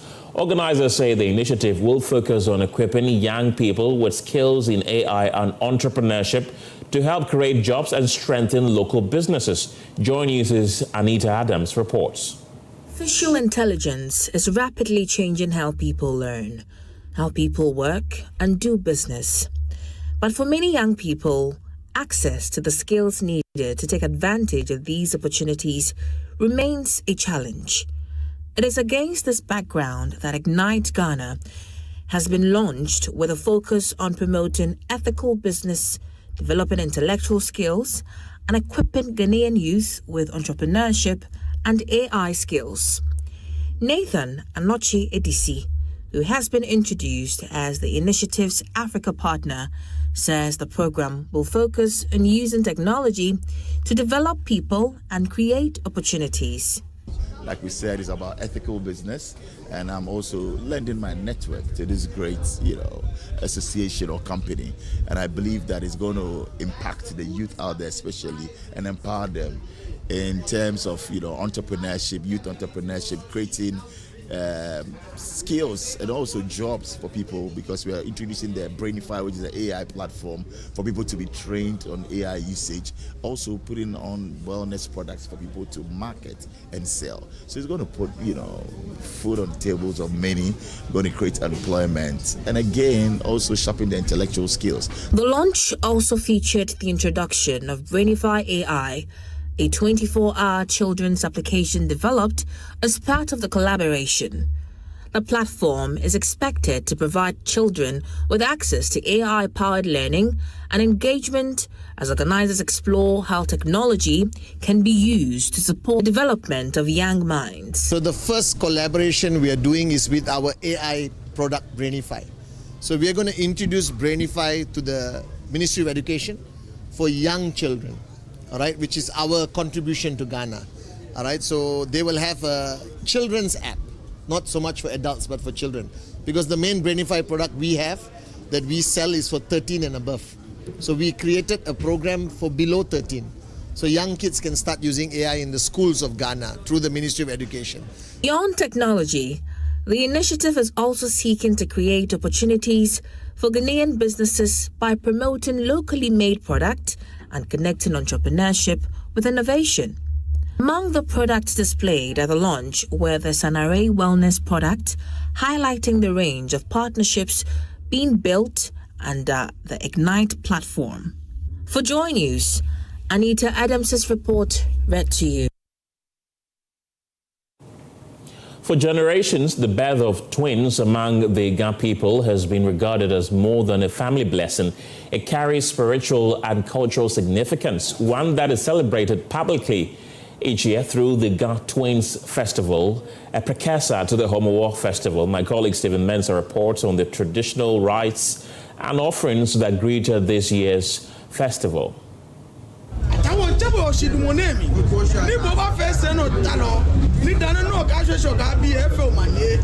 In the national capital, Accra, there is a day when it can seem as though the city has been multiplied. 2 by 2 they arrive, 2 sisters in matching dresses, 2 brothers walking side by side, 2 children holding hands, often dressed in the same colors.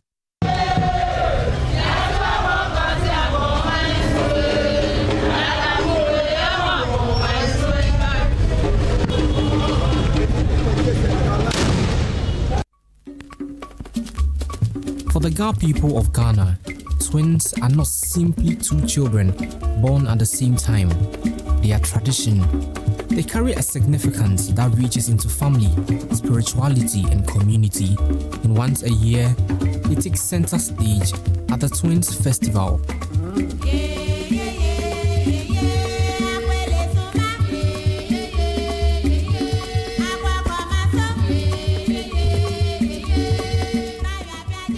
In the Ga tradition, the arrival of twins carries meaning. Multiple births are traditionally regarded as a blessing, and the names given to twins reflects that special place in society. Twin boys may be known as Akwete and Akwete, or Oko and Akwete. Twin girls as Akwili and Akoko. And when a boy and a girl are born together, they may be called Oko and Akwili.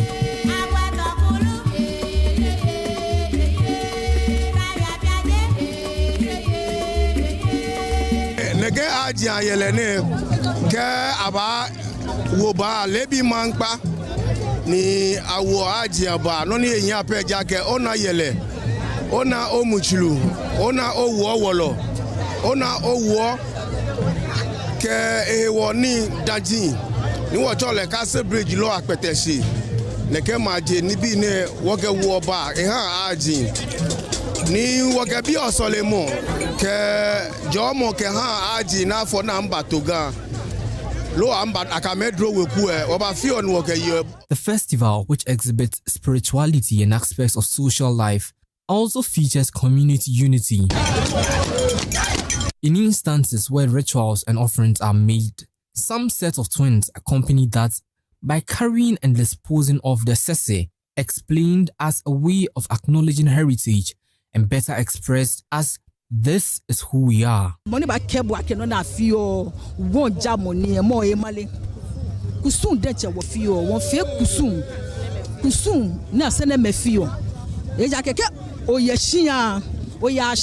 year. No, what they was here every year, every year, what they was here, what they was say. One baga, ma'am, baga. For persons unfamiliar with the custom, some of these traditions may seem unfamiliar.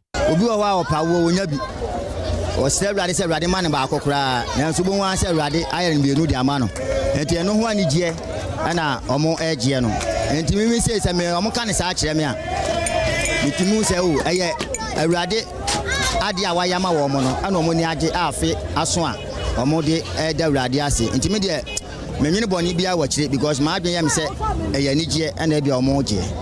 The Twins Festival also forms part of the wider cultural calendar of the Ga people, within which Homowo holds a central place. The name Homowo is commonly translated as hooting as hunger, recalling a period of famine in the Ga history and the abundance that followed successful food production. It is like an anniversary to the great man who fought the lands of Accra in Aswaso and Kwaku. There's a big tree where he normally sleeps at the time of the war. All right. So after his death, that tree becomes what? A symbolic aspect of life, of our culture. So every year we go and then celebrate and then pour libation for the good things that is yet to come. The celebration reflects themes of resilience, survival, and thanksgiving that remain central to Ga cultural life. Wasla ukankwe eni esenye tumbonika mugugbo ni aso mo na so le na asla le go mi na kan no wa fe e fa te sibe. Adding that of the twins represents fertility, blessing, and continuity. Mene Twins Festival. Ewo mene mo fi amoni ye haji ye shia e ba fo to hale ke gbena ke noko ye party fi oku e ba fe aba fe party fi o hale ke akejwele le hu woja ayawa so blema ayawa so ni game fe yo na meshi ni wo ba na meshi ke bagan coastale ameshi ke babie ewo we ya jeme every Friday wa fi okusun ka wo gbena esanu wo bagan no ka wona ni aba manga because jeme ji first gang village na je dana bansho na kusun na sene mefio eja keke oyeshia every year no what they was shia every year every year wo ba ya what they was shia what they was say one bagan ma me ni wo je ni wo bagan. But perhaps the most intriguing question is this: why twins? I catch up with a representative of the Ga traditional area. Bible lemi ake mo fe ekome si woye mo ko Bible lemi e ga eta obi ne fo de yin fo de ga ma ke e qualify hala bi kome de ga ke ha bo bi ma obi enyo ne hala bi enyo de ga ko hala bi enyo ke sidanu wo sidana do na ofi o J1 sidane kusunu ofi o ba fe ba na to ba ko ga jalo ye no ba na ka bile oku abo no. Celebration of twins in the Ga tradition reflects more than just family and community. It is a tradition held together by unity and happiness, where two lives have such influence on the society.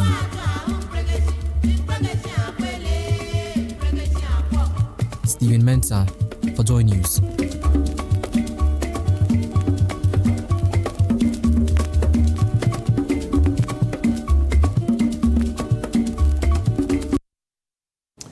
We return from the break with more.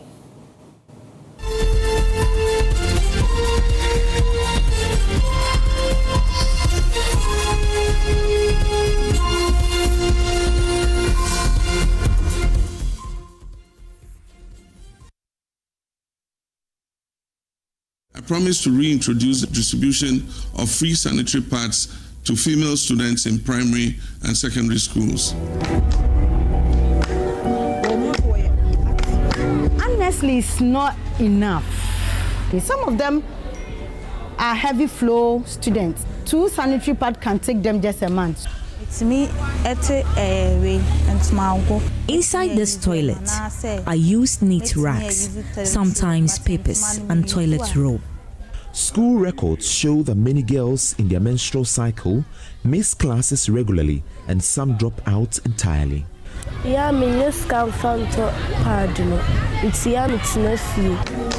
So what they normally do is go in for this boyfriend so that the boys will give them money to purchase the sanitary pad.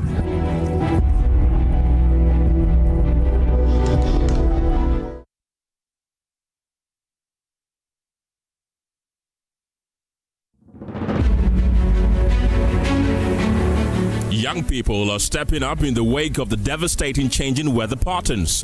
They are leading innovation, intensifying their voices, and calling for a seat at the table where decisions about Ghana's climate action are taken.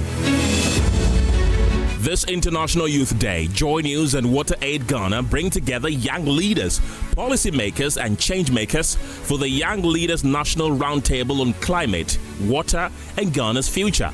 A timely conversation on climate change, water security, and building a more resilient Ghana ahead of the United Nations Water Conference. Join us on Wednesday, the 12th of August at 10 a.m. only on Joy News. Our seat at the table where young voices inspire action and help shape Ghana's future.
Hello again. Majority Chief Whip Roxanne Nelson Dafiamakbo has accused African leaders of failing to turn decades of regional integration commitments into meaningful action. The South Dai MP says ECOWAS protocols adopted since 1975 have failed to eliminate trade barriers, while plans for a single West African currency remain unfulfilled. He also criticized the Pan-African Parliament for producing model laws with little practical impact beyond the chamber. Speaking at the 7th Zik International Peace and Leadership Award lecture in Accra, Mr. Dafiamakbo urged African leaders to move beyond rhetoric and take concrete steps to address the continent's challenges. We must begin to do things to give effect to the ideals that we have held dear for so long. The ECOWAS protocol has been with us since 1975. And yet we can't function as ECOWAS. We don't even have a common currency. We've been here so long before the EU was created yesterday. EU is making progress. There are practically no barriers when you travel in Europe as a European.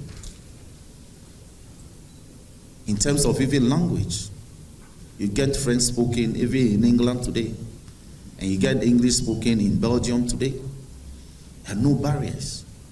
The benefits, the unity of the Europeans coming together has brought to them as a collective far outweigh the economic benefits they each were championing as individual countries. Today, the European Parliament is more forceful and enact laws that affect European citizens, as they are so called. That cannot be said of Africa. As a member of the Pan-African Parliament, it's become a talk shop. We speak of model laws that are of no applications as soon as you leave the chamber in Johannesburg. Because those laws enacted in the chamber, in the Pan-African chamber in Johannesburg, are of no application in Abuja or in Warri or in Suka at all. Neither are they of any application in Lomé or in Atakpame or in Parliament in Togo or in Cotonou in Benin. Nor are they of any consequence in metropolitan Accra in Ghana. So what exactly is the aim of setting up the Pan-African Parliament? When as a continental body, or the ECOWAS Parliament, when as a sub-regional legislative body, our model laws are of no consequence. When a trader from Ghana or from Nigeria cannot enter Nigeria for 90 days without consequence, or his brother Chuku from Nigeria cannot come to Ghana for 90 days without any consequence, without being harassed. For we are merely speaking. We are not practicalizing what we are speaking, the issues that we are speaking to. So acta, non-verbal. We must take action and not the mere talk.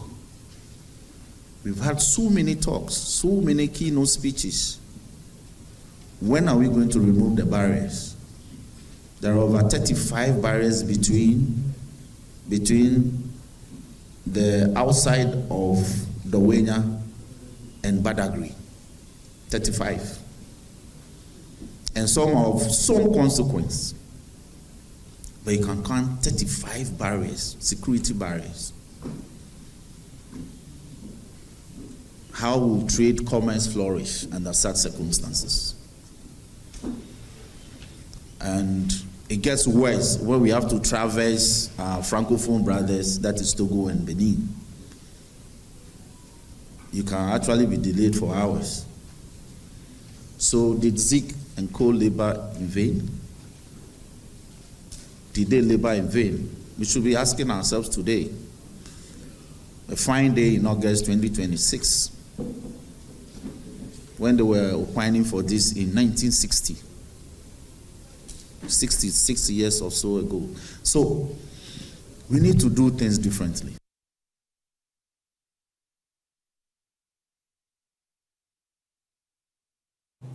In other stories this evening, students of Istikwama Senior High School in the Wenche municipality have been encouraged to embrace peace and tolerance in the face of provocation and religious differences while serving as ambassadors of unity within their communities. The call was made at a peace forum organized by the Bono Regional Peace Council, where students were reminded of their vital role in building and sustaining a peaceful Ghana by promoting mutual respect, dialogue, and the peaceful resolution of conflicts. Precious Semevo has more. Discipline, intolerance, and violence among young people, particularly students, remain a major concern. In a deliberate effort to reverse the trend, the Bono Regional Peace Council has intensified its peace education campaign in senior high schools towards peaceful coexistence. At Istikama Senior High School in Wenche, the council's senior programs manager, Ebenezer Kofi, urged students to become ambassadors of peace in every situation. He said preserving the school's peaceful environment is a shared responsibility and their contribution to sustaining Ghana's peace. A single message shared without thinking can create misunderstanding, damage someone's reputation, or even spark conflict. Respect your teachers, respect your classmates, even when they have different opinions, cultures, or religious beliefs. We do not have to be the same to live peacefully together. But in fact, our differences should help us learn from one another rather than divide us. When Chief Municipal Director of National Commission for Civic Education, Francis Kujo, stressed the need for sustained peace education in schools. He, however, noted that the Commission's efforts are limited by resource constraints. As a thriving democracy, we need students to be peaceful, to be law-abiding, to know that they are to tolerate others. Inculcating such habits into the future leaders is not a one-day or one-off thing. We need to continuously do this education so that it can become a habit. We do have civic education clubs in most of the second cycle schools and also almost all the basic schools. So when we are well resourced, then we can continuously engage students, and they can also be ambassadors of peace, and so that the Peace Council can also relax. Assistant Headmaster of Istikama Senior High School, Suleiman Ibrahim, said the school has adopted effective approaches to instilling the values of peace and tolerance among its students. As a school, our PTA is very vibrant, and that is what we really use to train or shape our students. Our guidance and counseling unit is very vibrant, that they do that to help us. So all the time, we have what we call the VLC, the Values Learning Community among the students. We have peers who do that, and they learn their main values. And this peace and tolerance is very common. So they do that, and parents also help us. Some students shared their views. Other religious groups, we should rather cooperate with each other rather than bringing conflict. The best you can do is you yourself. You should have character and know how to cope with those things. And if you are having problem with it, you can take the fellow to their guidance and counseling. They may call all of you and resolve the issue. Precious Semevo, Joy News, Wenchi.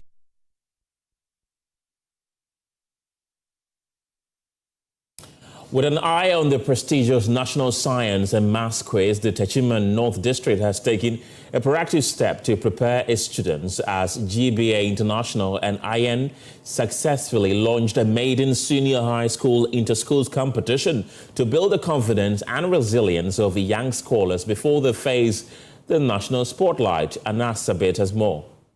Senior high school students from various schools in the Tema North District of the Bonese region gathered here at the Akufo-Addo Senior High School's Assembly Hall not just to compete, but to build a foundation for future success on the national stage. The competition was a collaborative effort between GBA International and the Aurora Youth Empowerment Network, IN. The founder of GBA International, Joseph Boache Ajman, was present to set the tone, explaining that the initiative is to help prepare the students for proper representation in future national science and maths quiz competitions. We realized over the years that students in our district, even though they participate in the national science and maths quiz, but when they get there, the participation, the confidence level is very low. So we took it upon ourselves to bring them together, start from this point, so that we can entertain them and then educate them more and empower them. So when they get to the national science and maths quiz podium, even though they've practiced, they also have the confidence to participate fully and then bring the trophy home. The event also received high-level backing from the government. The Tema North District Chief Executive Adam Kobna Johnson led representatives from the assembly to grace the occasion.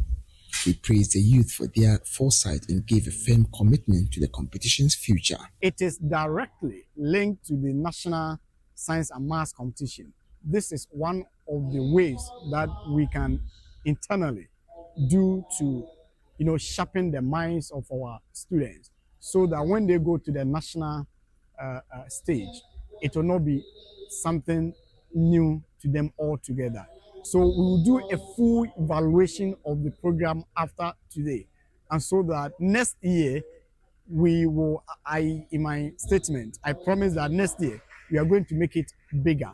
When I say bigger, in terms of the prizes, we are going to make sure that they will be very handsome, so that it will make the competition very competitive. For the students, the competition was a chance to test their mettle against their peers. Many expressed that the experience has already boosted their confidence and strengthened the bond of trust between schools. They spoke to us about the impact on their academic journey. I think this quiz is very, very important for the Teachman North District because it empowers us and also brings competition into the Teachman North District. So I would encourage the founder and those who cooperated to bring all this project. That's bravo. This quiz is helping us a lot because it's helping us to develop skills, to win competitions, and also get trophies. So it's helping us to come out with our capabilities. I want them to continue organizing because it has helped me very well. As the dust settled on the intense academic duel, the judges declared a winner in a historic moment for the district. Boyum St. Francis Senior High School emerged victorious, taking home the ultimate trophy for the maiden edition. The district assembly throwing its weight behind this initiative and the founders aiming for the stars. This looks like the start of a powerful new tradition for education in the Teachman North District and the Borno East region at large. Anna Sabit, Joy News, Aurora. The Vice-Chancellor of the Hila Liman Technical University, Professor Hamidatu Saka Darimani, is urging technical and vocational graduates to place greater emphasis on practical competence, creativity, and character rather than paper qualifications. She says developing these qualities is critical to breaking the cycle of youth unemployment and ensuring long-term economic relevance. Professor Darimani made the call at the maiden graduation ceremony for informal sector artisans at the Wa Technical Institute. Joy News' Upper West Regional Correspondent Rafiq Salam has more. At the Wa Technical Institute, the Vice Chancellor's message was blunt. Forget the paper, show us what your hands can do. Vice Chancellor Professor Hamidatu Dramani Saka, who was a guest of honor, told the graduates that the job market has changed. Paper alone won't pay the bills. Every employer communities are not looking for the longest certificates. They are looking for three things. One, competence in your hands, creativity in your mind, and character in your attitude. She dismissed the idea that Ghana has no jobs. Her question to the youth, if not you, then who? Professor Dramani challenged the idea that there are no jobs in Ghana, saying the real opportunities are in the problems we face every day. Who will install the solar panel for factories? Who will do that? Has anybody thought about it? It is you. Who will service the tractors for our farmers? It is you. Currently, there's a big gap. Farmers don't even know what to do. They have no idea. Yet, we keep saying we have no jobs. Who will build the hotels? Wire the clinics? Code the websites for local businesses? It is you. Who will sew the beautiful clothes we all wear? It is you. The money is not in Accra or in abroad. The money is where the problem is. The VC spoke from experience. 15 years ago, she started Spicy Foodies with coal pots. Today, it is a full commercial kitchen. Her advice, start small and protect your name. We started with just coal pots. Today, we have an ultra-modern, state-of-the-art kitchen that produces that food. You start small. We started with coal pots, cooking with coal pots. Today, we quit industrial equipment. Drawing from her own journey from coal pots to a commercial kitchen, the VC urged artisans to protect their reputation above all. Don't chase titles, chase mastery. Don't chase quick money, chase reputation. This maiden graduation certified dozens of artisans through a 5-year CT vet program with German support. For many, it is the first certificate they have ever earned. For many of these artisans, this was their first chance at formal certification. What Technical Institute says the CT vet program has given them new hope. School. because they could not go beyond primary or junior high school. But they had skills, talents, and the will to work. But the opportunities to progress were miles away from. But there's a new challenge. Modern cars need modern tools, and mechanics say government taxes are pricing them out. But certification alone isn't enough. Mechanics say the tools to work on modern cars are too expensive because of high import duties. Ghana National Association of Garages is now appealing to government. Jason Rashid is the Upper West Regional Secretary of the Ghana National Association of Garages. You need to undergo its training and also to have it. The one that will do the work very well is always very expensive. And when you complain, many times, what you hear is that the importation duty of the machine alone is not easy. So they have to add the importation duty to that of the, the price, so that it will go up high. So we are now expecting the government, if it should come in, and then always give tax free to some of these machines and some of these tools, so that we can always pay roadage. They came in as apprentices. They are living as professionals. The message today in WA is simple. Ghana doesn't need more certificates on the wall. It needs more hands that can build, fix, and create. If we back these skills with the right tools and the right policies on employment, must just meet its match. Reporting for Joy News, Rafiq Salam. Wow.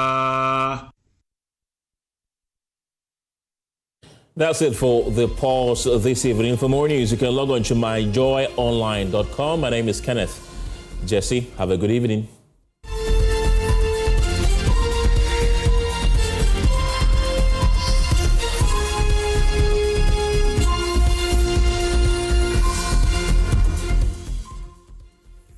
I promise to reintroduce the distribution of free sanitary pads to female students in primary and secondary schools.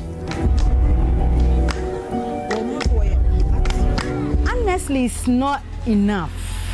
Some of them are heavy flow students. 2 sanitary pads can take them just a month. Inside this toilet are used neat rags, sometimes papers and toilet roll. School records show that many girls in their menstrual cycle miss classes regularly and some drop out entirely.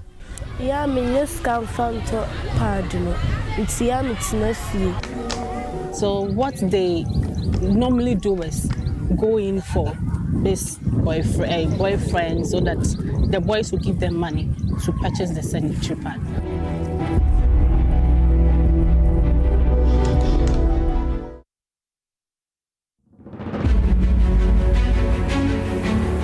Young people are stepping up in the wake of the devastating changing weather patterns.